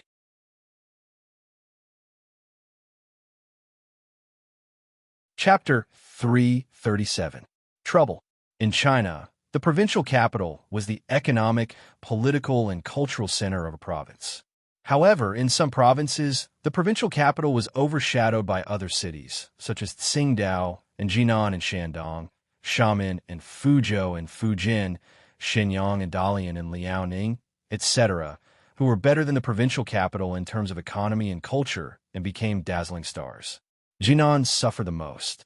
In the past 2 years, not only had Tsingtao overshadowed it economically, but also Yintai had surpassed it. The reason why Tsingtao's economy was the best in Shandong was that it was a natural port city near the sea. Of course, its economy was developed. Secondly, Tsingtao had always been a famous historical and cultural city in modern history. Of course, it was also an economic center. At the seaside of the Music Square, Song Jiqiu walked with Qin Sheng at a moderate pace. Qin Sheng's clothes were bought randomly in Zhejiang. They looked a bit sloppy and thin. After all, it was much colder in the north than in the south. Fortunately, the weather was good today. Song Jiqiu, who was next to Qin Sheng, looked like a mature model. She was wearing a V-neck sweater and a gray windbreaker, an Hermes scarf around her neck, high-heel boots, and a pair of tight jeans. Perhaps because the sun was too dazzling, she was also wearing a pair of big sunglasses. She was totally different from Qin Sheng, who was next to her. The comfortable sunshine made people feel a little lazy. Qin Sheng and Song Jiqiu might have reached a tacit understanding, so they didn't oppose each other. Therefore, the atmosphere was relatively harmonious. This was the downtown area of Tsingtao. Not far away was the Olympic Sailing Center, a landmark of Tsingtao. There were many tourists and citizens here and there. Song Jiqiu suddenly thought of this and asked casually, "Last year, someone suddenly sent me a message saying that the ancient jade of our Song family was in the Tao Temple in Shanghai. Was it you?" Qin Sheng answered honestly, "Yes, it was in Hangzhou. I met the Zhang family by chance, so I had to make a deal with them. They helped me do something, and I told them where the ancient jade was. Later, I thought that if they really got it, the Song family would definitely hate me. So I sent you a message." Song Jiqiu laughed at herself and said, "I'm surprised that you still remember my phone number." Qin Sheng shrugged and said, "Have you forgotten that I have a photographic memory? Otherwise, how could I have called you last night?" Song Jiqiu said disapprovingly, "I actually hope that you will forget it. In this way, we will not meet again, and you will not disturb my life." She did not feel very honored. Qin Sheng did not dwell on this topic. Instead, he asked, "What was the final result? Between you and the Zhang family, who got the ancient jade?" Song Jiqiu stared at Qin Sheng disdainfully as she said, "We were a little late. In the end, the Zhang family got ahead of us. If our family knew that you were in Tsingtao, I don't need to say more about the consequences. I guess that you would not be able to leave Tsingtao. If her family knew that she was entangled with Qin Sheng, she would definitely be scolded to death." Qin Sheng laughed and said, "Don't worry. I will leave in 2 days." "Where are you going?" Song Jiqiu didn't want to care about Qin Sheng's business anymore, but she still asked out of the blue. He wanted to go to Hong Kong to look for Jiang Xianbang first. When Zhuang Zhou had given him this identity, he had asked him to apply for the corresponding passport and Hong Kong and Macau travel permit in Xiamen. During this period, he had experienced so much. It was time for him to settle down again. Now he was a little impatient and anxious, which was not a good sign. Uncle Jiang had experienced so many storms and waves, so he could give him a lot of life advice. In this way, he could start the next road and not be too confused. However, he was confused about one thing. So far, he had not contacted Uncle Zhuang. He did not know where he was and what he was doing. This was unexpected. Qin Sheng answered truthfully, "Hong Kong." Song Jiqiu frowned and asked, "Hong Kong? Do you have a friend in Hong Kong?" Qin Sheng nodded and replied, "There is an elder there. He should be able to help me a lot." Song Jiqiu sighed and asked, What on earth have you experienced in the past 2 years? I feel that you have suffered a lot of setbacks and grievances. You're not like this in the past. You seem to be a different person. Qin Sheng said, after leaving Shandong, I went to many places. At that time, I didn't have any ideas. I just wanted to walk around. Later, I went back to Shanghai and stayed there for several months. Then I offended someone and almost lost my life. I recuperated in Xiamen for half a year. After I recovered, I went to Hangzhou. I had been in Hangzhou for several months. Originally, I had a firm foothold. Just a few days ago, I was driven out of Hangzhou again. At that time, I wanted to go to Wuhan. However, the news was leaked and I was betrayed by a trusted friend. I couldn't go to Wuhan anymore, so I had to choose Tsingtao. After hearing this, Song Jiqiu said, "It's really complicated." Qin Sheng laughed at himself and said, "Let's not talk about this. Maybe this is my fate. I am destined to drift for the first half of my life. I don't know when I can settle down."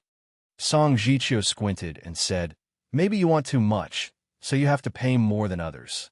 Qin Sheng sighed with emotion as he said, "Maybe, when I can't move anymore, I might be able to settle down." Then he embraced the blue sky and white clouds with both hands. After taking a deep breath, he said, "Tsingtao is really a good place. Let me take a good look around. I don't know when I can come here again, but I will definitely not look for you again." His words made Song Jiqiu feel inexplicably sad. However, she did not say anything. It was destined that they would miss each other. Their presumptuous behavior last night put an end to this relationship. Qin Sheng had his way to go. So did she. Maybe they were really not the same kind of people. During the whole day, Song Jiqiu accompanied Qin Sheng to wander around nearby. In the end, she booked a new hotel for Qin Sheng, which was the west and behind the Deep Blue Center. In this way, it would be more convenient for them to go out. Of course, she would not let Qin Sheng stay in the Deep Blue Center again. It was already very risky yesterday. If it was seen by others, first of all, it would be bad for her reputation. Second, it would put Qin Sheng in danger. Besides, what had happened between them last night, of course, they could not continue like this. In the evening, Song Jiqiu took Qin Sheng to a seafood restaurant in Badawin. She knew that Qin Sheng liked seafood, and the seafood in this restaurant was very authentic. So she took Qin Sheng there. In the next 3 days, Song Jiqiu put aside all her work and social activities and accompanied Qin Sheng to wander around Tsingtao. This was the only thing she could do for Qin Sheng. Although she did not put aside what had happened before, Qin Sheng's current state was obviously not right. As Qin Sheng's friend and a woman who used to like Qin Sheng, she naturally hoped that Qin Sheng could be better. So she not only took Qin Sheng to all the scenic spots in the downtown area, including Laozhan and Huangdao, but Qin Sheng could not stop praising the Laozhan green tea. She also borrowed her friend's yacht and took Qin Sheng out to sea once. Qin Sheng would leave Tsingtao tomorrow. He had already bought a plane ticket to Shenzhen. Tonight could be regarded as his last dinner. As Qin Sheng said, after this farewell, he did not know when they would meet again. Even if they met, they would probably pretend not to know each other.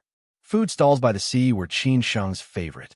It was also a place where Song Jiqiu had taken Qin Sheng to before. Beer, seafood, and barbecue.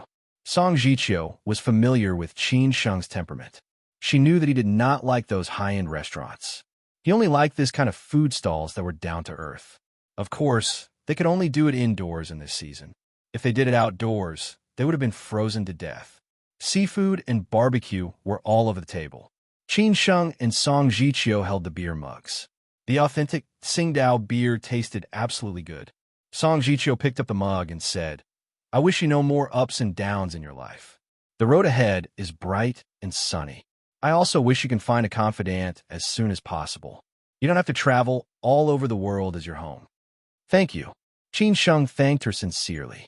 In the corner, Zhuangzhou and Nangong lowered their heads and ate seafood. They went wherever Qin Sheng and Song Jiqiu went these days. It could be regarded as a public tour. They liked Tsingtao a little. "I have booked the plane tickets. You will take the same flight with Qin Sheng tomorrow. I will take another flight later. I have booked a first-class ticket for you. You will board the plane at the last minute. In this way, you will leave early when you get off the plane. You will not meet each other. Zhuang Zhou stared at Qin Sheng, who was not far away, and arranged the arrangement for Nangong in a low voice. Nangong sighed and said with hidden bitterness, "It's really troublesome. We just arrived in Tsingtao.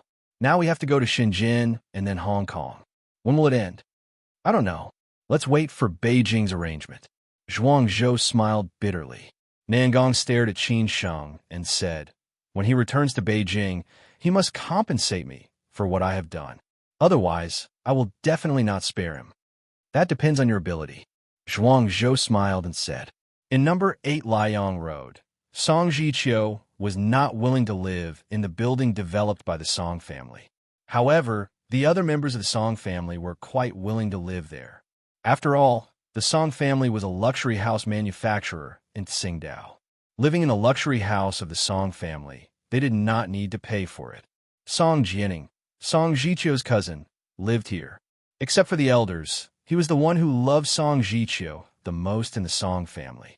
After Qin Sheng ran away on the night before the engagement party, he led some people to chase after Qin Sheng for nearly 2 months. If he had not been so busy with work, he would not have stopped until he caught Qin Sheng. In the direct line of the Song family, Song Jianing was the eldest grandson, and Song Jiqiu was the eldest granddaughter.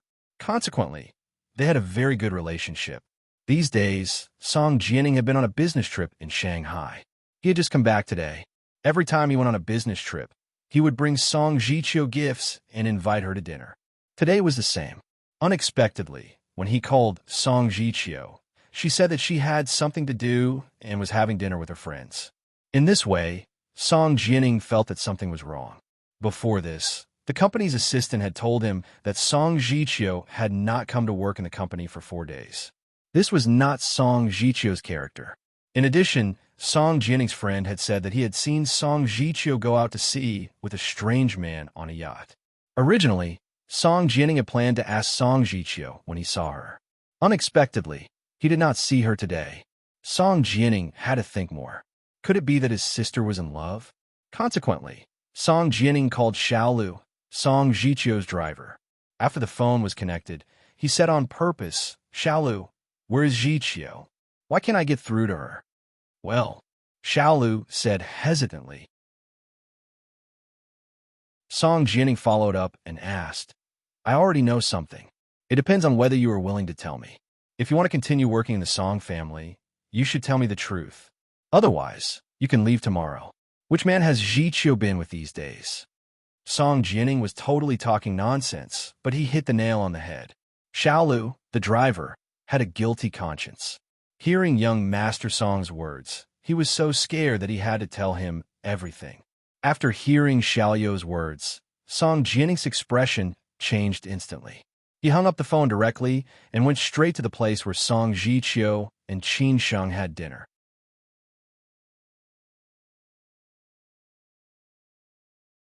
Chapter 338.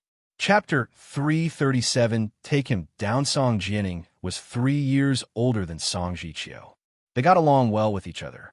Song Jianing had been taking care of Song Jiqiu since they were little, especially when they were studying abroad. They had studied in the UK from high school to college. Song Jiqiu finished her undergraduate studies in Cambridge and then returned home because she didn't like living abroad and her mother was not in good health at that time.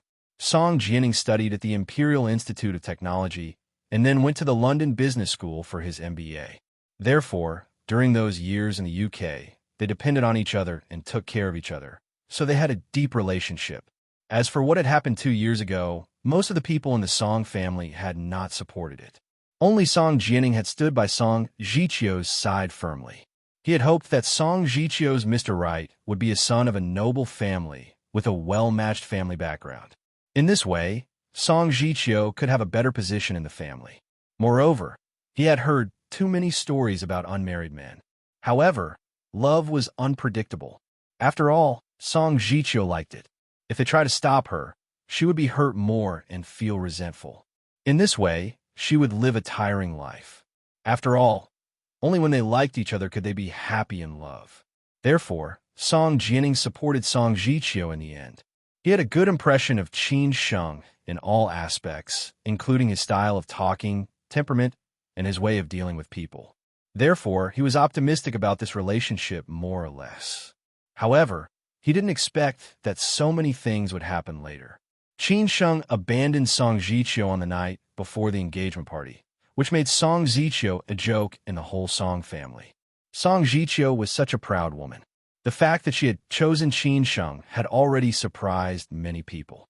However, in the end, she had been abandoned by Qin Sheng. Song Jianing really wanted to ask Qin Sheng, "What makes you so confident?" Song Jianing knew better than anyone else how Song Jiqiu spent that time. Qin Sheng hurt his sister, who he cared about the most, so he hated Qin Sheng more than anyone else. Therefore, he led some people to kill Qin Sheng in person. Unfortunately, he died in vain. Now, this man showed up in Tsingtao again and dared to harass his sister. Of course, Song Jianing couldn't bear it. Although he didn't see Qin Sheng in person, he had guessed it from the driver Xiaolu. Apart from Qin Sheng, who else could make his sister take him so seriously? After all, in the past 2 years, he had never seen a man walk into his sister's world. Now that Qin Sheng was here, of course, Song Jianing would not let him leave Tsingtao alive. Neither would he allow him to harm his sister. Moreover, he had other scores to settle with the Song family. Song Jianing came to the seafood stall with 2 bodyguards. At the same time, he called his family to ask for help. He knew that Qin Sheng was very good at fighting, so he had to find someone who was as good as Qin Sheng. Otherwise, this guy would run away again. Over the past 2 years, the group of people from the Song clan who had chased after Qin Sheng had suffered a lot. In the seafood stall, Qin Sheng did not know that Song Jianing had already known that he was in Tsingtao. He also did not know that Song Jianing was on his way here with some people. If he had known that, Qin Sheng would have run away. After getting along with Qin Sheng for a few days, the relationship between Song Jiqiu and Qin Sheng was not as stiff as when they first met. After all, they used to have a relationship. They could not be lovers, but they could still be friends. The most pitiful thing in a relationship was that the former lover became the enemy. Qin Sheng had to thank Song Jiqiu because he had met Song Jiqiu, who did not hate him to the core. If it had been another woman, it would have been different. They drank several glasses of beer. Song Jiqiu was a little drunk. She looked at Qin Sheng with a complicated expression. She still couldn't figure out what kind of person Qin Sheng was. Maybe she had been a little stupid at that time. She wanted to be engaged to a man whom she had known for only 2 months. She must have scared Qin Sheng. "Why are you staring at me?"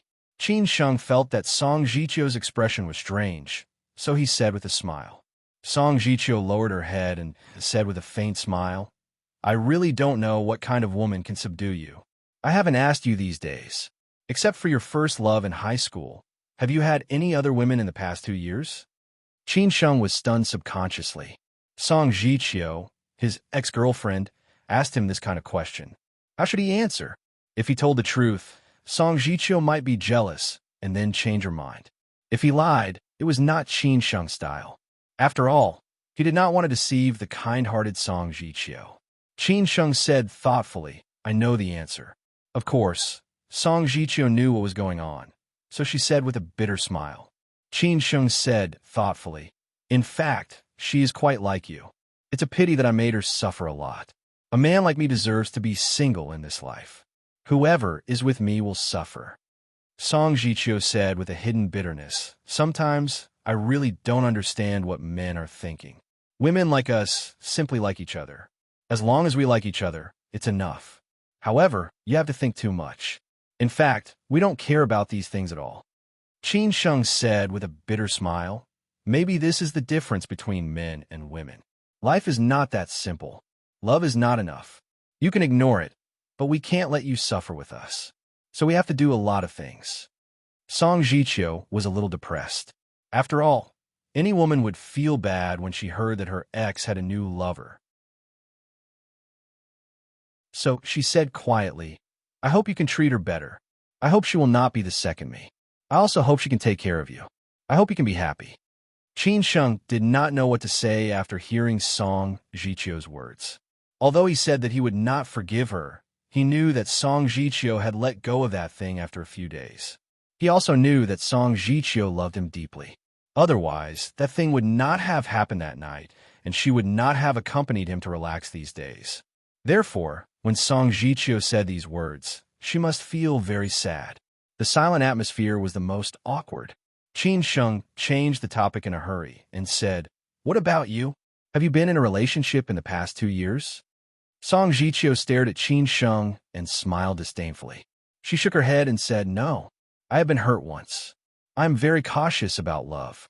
Moreover, I'm not like someone who can easily get over the previous relationship and quickly start a new one."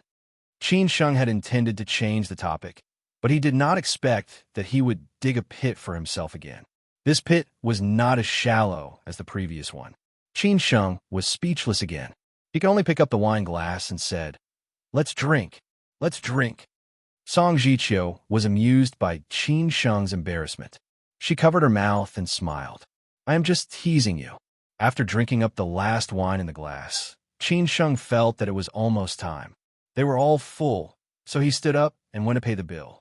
When he came back, Song Jichio had put on her clothes and was waiting for him. They walked out of the seafood stall side by side. It was a little cold at night, so Song Jichio wrapped her coat tightly. The driver, Xiaolu, was waiting for them outside. After all, they had all drunk, so they did not drive today. Song Jichio stopped and looked at Qin Sheng as she said, "I will not see you off tomorrow. After all, I have been behind a lot of work these days. I wish you all the best. When you arrive in Hong Kong, send me a message and tell me." Qin Sheng nodded and said, "Okay." Then he asked subconsciously, "Will we meet again?" Song Jichio resisted her inner impulse and refused. "It is not necessary. I don't know when we will meet again. I guess we will forget each other at that time. It is meaningless to see each other." Qin Sheng did not urge her to stay. He chuckled and said, "Okay, then let's forget each other in Jianghu. Thank you for meeting me in my life. Thank you for accompanying me these days.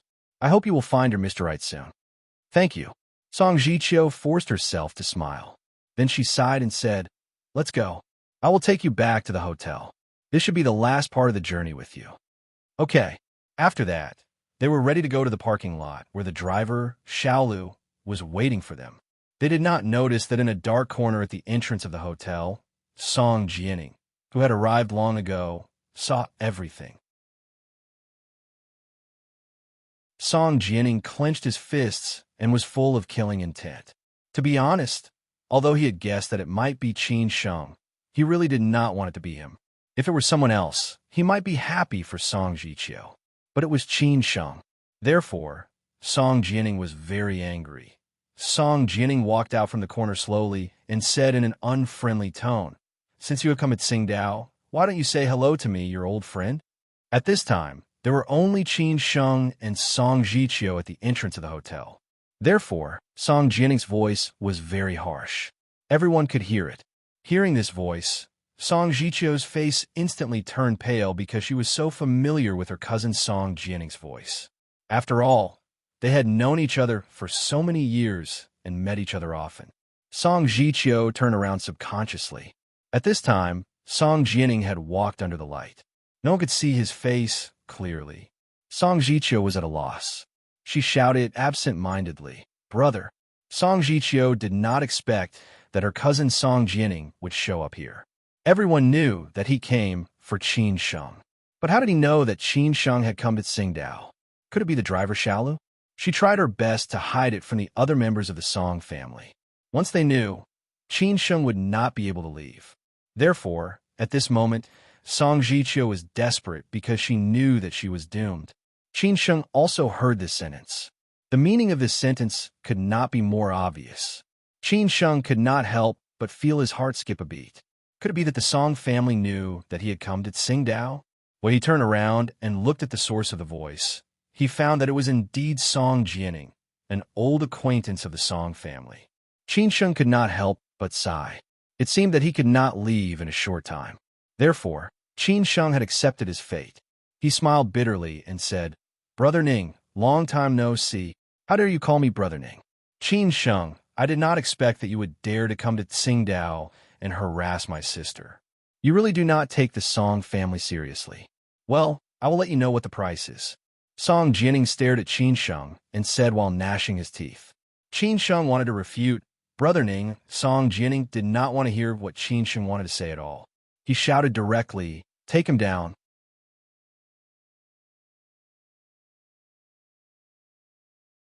Chapter 339. Chapter 338 finally decided since Song Jianing knew that Qin Sheng had come to Tsingtao, he would not let Qin Sheng leave so easily. He needed an explanation for what had happened before. Otherwise, he would not be able to take it lying down. This matter was out of Song Jiqiu's control. From now on, Song Jianing would be in charge of it. The Song family hated Qin Sheng's guts. Consequently, after receiving Song Jianing's call, they sent so many people here in no time. It did not occur to Song Jiqiu that things would go out of control. She did not know what to do. She could not let her cousin take Qin Sheng away. If that happened, the elders in the family would definitely let Qin Sheng go. Song Jiqiu begged, "Brother, don't do this. Let him go. I've let go of the past." When Song Jianing learned that Song Jiqiu and Qin Sheng had been together these days, he knew that his disappointing sister had been fooled by this scumbag again.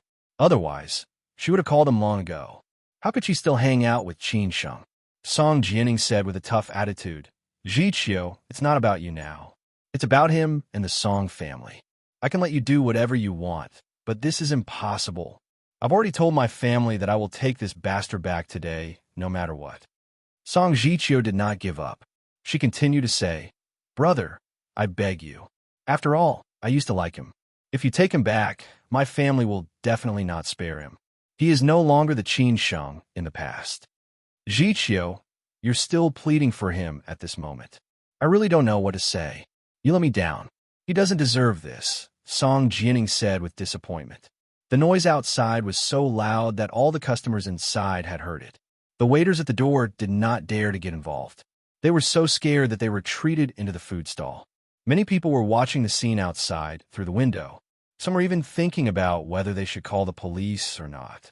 When Song Jiqiu and Qin Sheng paid the bill and walked out, Zhuangzhou and Nangong were ready to follow them out.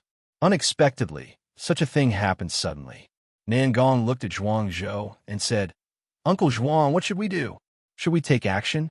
Let's see what's going on first, and then we can make plans. Otherwise, once we take action, we may expose our identities. The Song family is not like others," Zhuangzhou said after careful consideration. Nangong nodded silently. She felt that what Uncle Zhuang said was reasonable, but she was very puzzled. Why was this young master so unlucky? Wherever he went, people would find trouble with him. Sure enough, there was always a price to pay for being a playboy. Outside, Song Jiqiu found that Song Jianing refused to budge no matter how hard she begged. She said somewhat angrily, "Song Jianing, do you have to take him away today? Fine, if you want to take him away, you'll have to do it over my body first." After that, Song Jiqiu stood in front of Qin Sheng to protect him, which made Song Jianing even angrier. He shouted at Qin Sheng, "Qin Sheng, don't you feel ashamed? You once hurt her so deeply, and today, she still wants to protect you. Are you AF Astra's king man or not? If you are, then stand up for me." Song Jianing then ordered, "Guards, take the eldest lady away." Song Jianing's two bodyguards stood up immediately and said to Song Jiqiu, "Eldest lady, I'm sorry." After that, the two men were about to take action. At this time, Qin Sheng, who had been silent, finally said, "Brother Ning, don't make things difficult for Jiqiu. I'll go with you." After hearing that, Song Jianing sneered and said, "Okay, you said it." Song Jiqiu turned around and stared at Qin Sheng in disbelief. She said, "Qin Sheng, don't." Qin Sheng patted Song Jiqiu's shoulder and said somewhat guiltily, "Jiqiu, Brother Ning is right. I don't deserve you to do these things. Besides, some things should be settled eventually. After all, I owe you. Believe me, nothing will happen." Song Jianing did not want to see Qin Sheng and his sister talking anymore. He waved his hand and said, "Take him away." Several men rushed over without hesitation. They took Qin Sheng directly into the car and left with Song Jianing. Song Jianing did not pay attention to Song Jiqiu anymore. He was afraid that Song Jiqiu would continue to plead for Qin Sheng, which would put him in a difficult position. After all, he did not want to see his sister in pain. After Song Jianing and the others left with Qin Sheng, Song Jiqiu was still in a daze. She did not understand what had happened. However, she would not let the Song family hurt Qin Sheng. She could only beg the seniors in her family to let Qin Sheng go. After making up her mind, Song Jiqiu called the driver, Xiaolu, and left in a car to find the seniors in her family. It was not until a few minutes later that the farce came to an end. Zhuangzhou and Nangong walked out of the food stall slowly. Looking at Song Jiqiu's back, Nangong said, "It seems that our plane tickets can be refunded. We can't go to Hong Kong anymore." Zhuangzhou squinted and replied, "It's a little complicated. It's out of our control. We just need to follow them. As for other things, I'll call Beijing and see what they're going to do." Nangong nodded and said, "Okay." Since the relationship between the Qin family and the Song family was a little complicated, they could not act recklessly. They had to listen to the arrangement of their foster father. Late at night, in a private club at the foot of the Great Wall, Qin Chang'an had a business meeting with several friends. After Gong Sun received Zhuangzhou's call, he had to ask the manager to invite Qin Chang'an out. Gong Sun was quite clear about the rules of this dinner party. After Qin Chang'an came out, he frowned and said, "What's wrong? Did that guy get into trouble again?" Gong Sun did not know whether to laugh or cry. "You even guessed it. What happened recently that made you so anxious? Tell me, what happened?" Qin Chang'an sighed and said. Gong Sun said honestly, "Young master has been in Tsingtao recently. He has a relationship with a girl from the Song family in Shandong. However, I don't know what the Song family did to him before. The Song family directly kidnapped young master." Zhuangzhou and Nangong did not know what to do, so they called to ask. After Qin Chang'an heard that, he frowned and said, "The Song family in Shandong? How did this guy get into trouble with the Song family in Shandong again?" He was quite familiar with the Song family in Shandong because he had a good relationship with the whole family. The Song family in Beijing and the Qin family were old friends, especially the two old masters who were close friends. That was why there was a child betrothal. The Song family in Shandong was a branch of the Song family in Beijing, which had been developing well these years. They had a lot of business contacts with the Qin family, so they were all old acquaintances. Qin Chang'an was not worried at all. He only needed to make a phone call. However, he had other ideas. Gong Sun shook his head and said, "I'm not sure. Maybe it's something in the past." Qin Chang'an pondered for a while and felt that this was a good opportunity. It was time for him to put an end to this matter. Otherwise, he would make everyone angry. As a result, he ordered directly. In this case, go to Tsingtao with Qin Ran. She has been waiting for this day for many years. It's time for her to get what she wants. Hearing this, Gong Sun instantly understood what was going on. It was because Qin Chang'an had finally decided to reconcile with Qin Sheng. Qin Sheng could finally go back to the Qin family and did not have to live a homeless life being bullied by others anymore. Gong Sun looked at Qin Chang'an in surprise. After a long time, he came to his senses and said, Okay. I'll arrange it right now. You can also arrange other things, by the way. I'll wait for you in Beijing." Qin Chang'an said calmly, as if this matter did not affect him much and was just a trivial matter. However, was it really like this? Qin Ran was Qin Sheng's sister, and he was Qin Sheng's father. They had been separated from each other for so many years. Didn't he miss them? However, he restrained his emotions. Even if he really met Qin Sheng, he would still be like this. In a meeting room of a company in the World Trade CBD, Qin Ran was still having a meeting with a group of senior executives. After receiving Gongsuan's call, Qin Ran immediately stood up and went out to answer the call. Usually, she would not answer anyone's call during a meeting. She would even hang up on Qin Chang'an's call directly.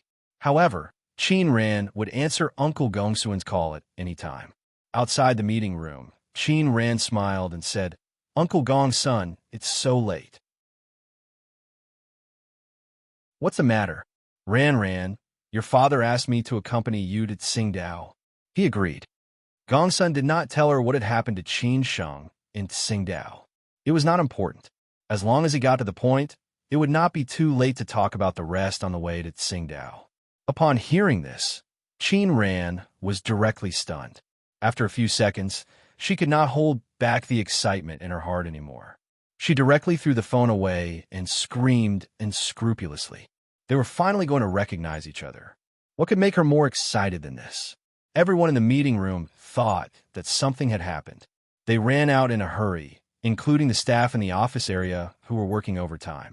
They saw Qin Ran standing in the corridor, dancing excitedly, laughing and crying at the same time. This was the first time that everyone had seen Qin Ran lose her composure like this. Qin Ran finally felt that something was wrong. She looked up and saw that the corridor was already full of people.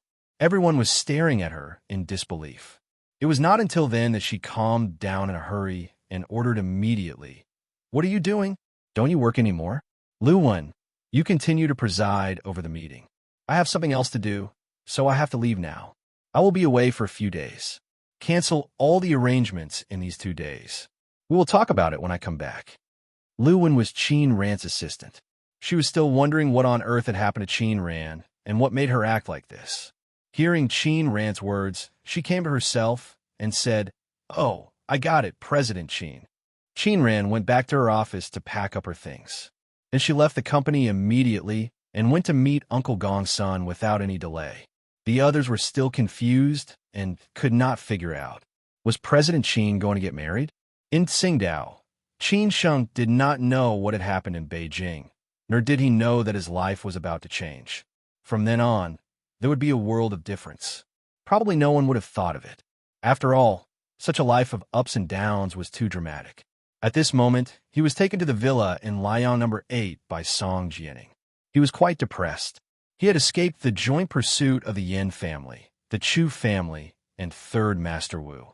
But in the end, he had been captured by the Song family. He had even sent himself to their door. It seemed that it was a wrong decision to come to Tsingtao from Zhejiang. However, since he could not go to Wuhan, Tsingtao seemed to be the only choice. Seeking wealth amidst danger, he took the risk to come here. Consequently, he could not blame anyone. In the villa, Song Jianing sat on the sofa and smoked. He looked at Qin Sheng, who was standing not far away from him. Qin Sheng had been tied up with a few bodyguards standing next to him. Because Song Jianing knew Qin Sheng's fighting skills well, he was afraid that this guy would run away again. Song Jianing squinted and said, "Qin Sheng, you also have this day. You didn't expect it, did you?" Qin Sheng, who was completely disheartened, smiled bitterly and said, "Brother Ning, what do you want? I admit it. You're tuning in to the Warrior Lore YouTube channel. Don't forget to subscribe and join us on this journey to catch the most captivating stories.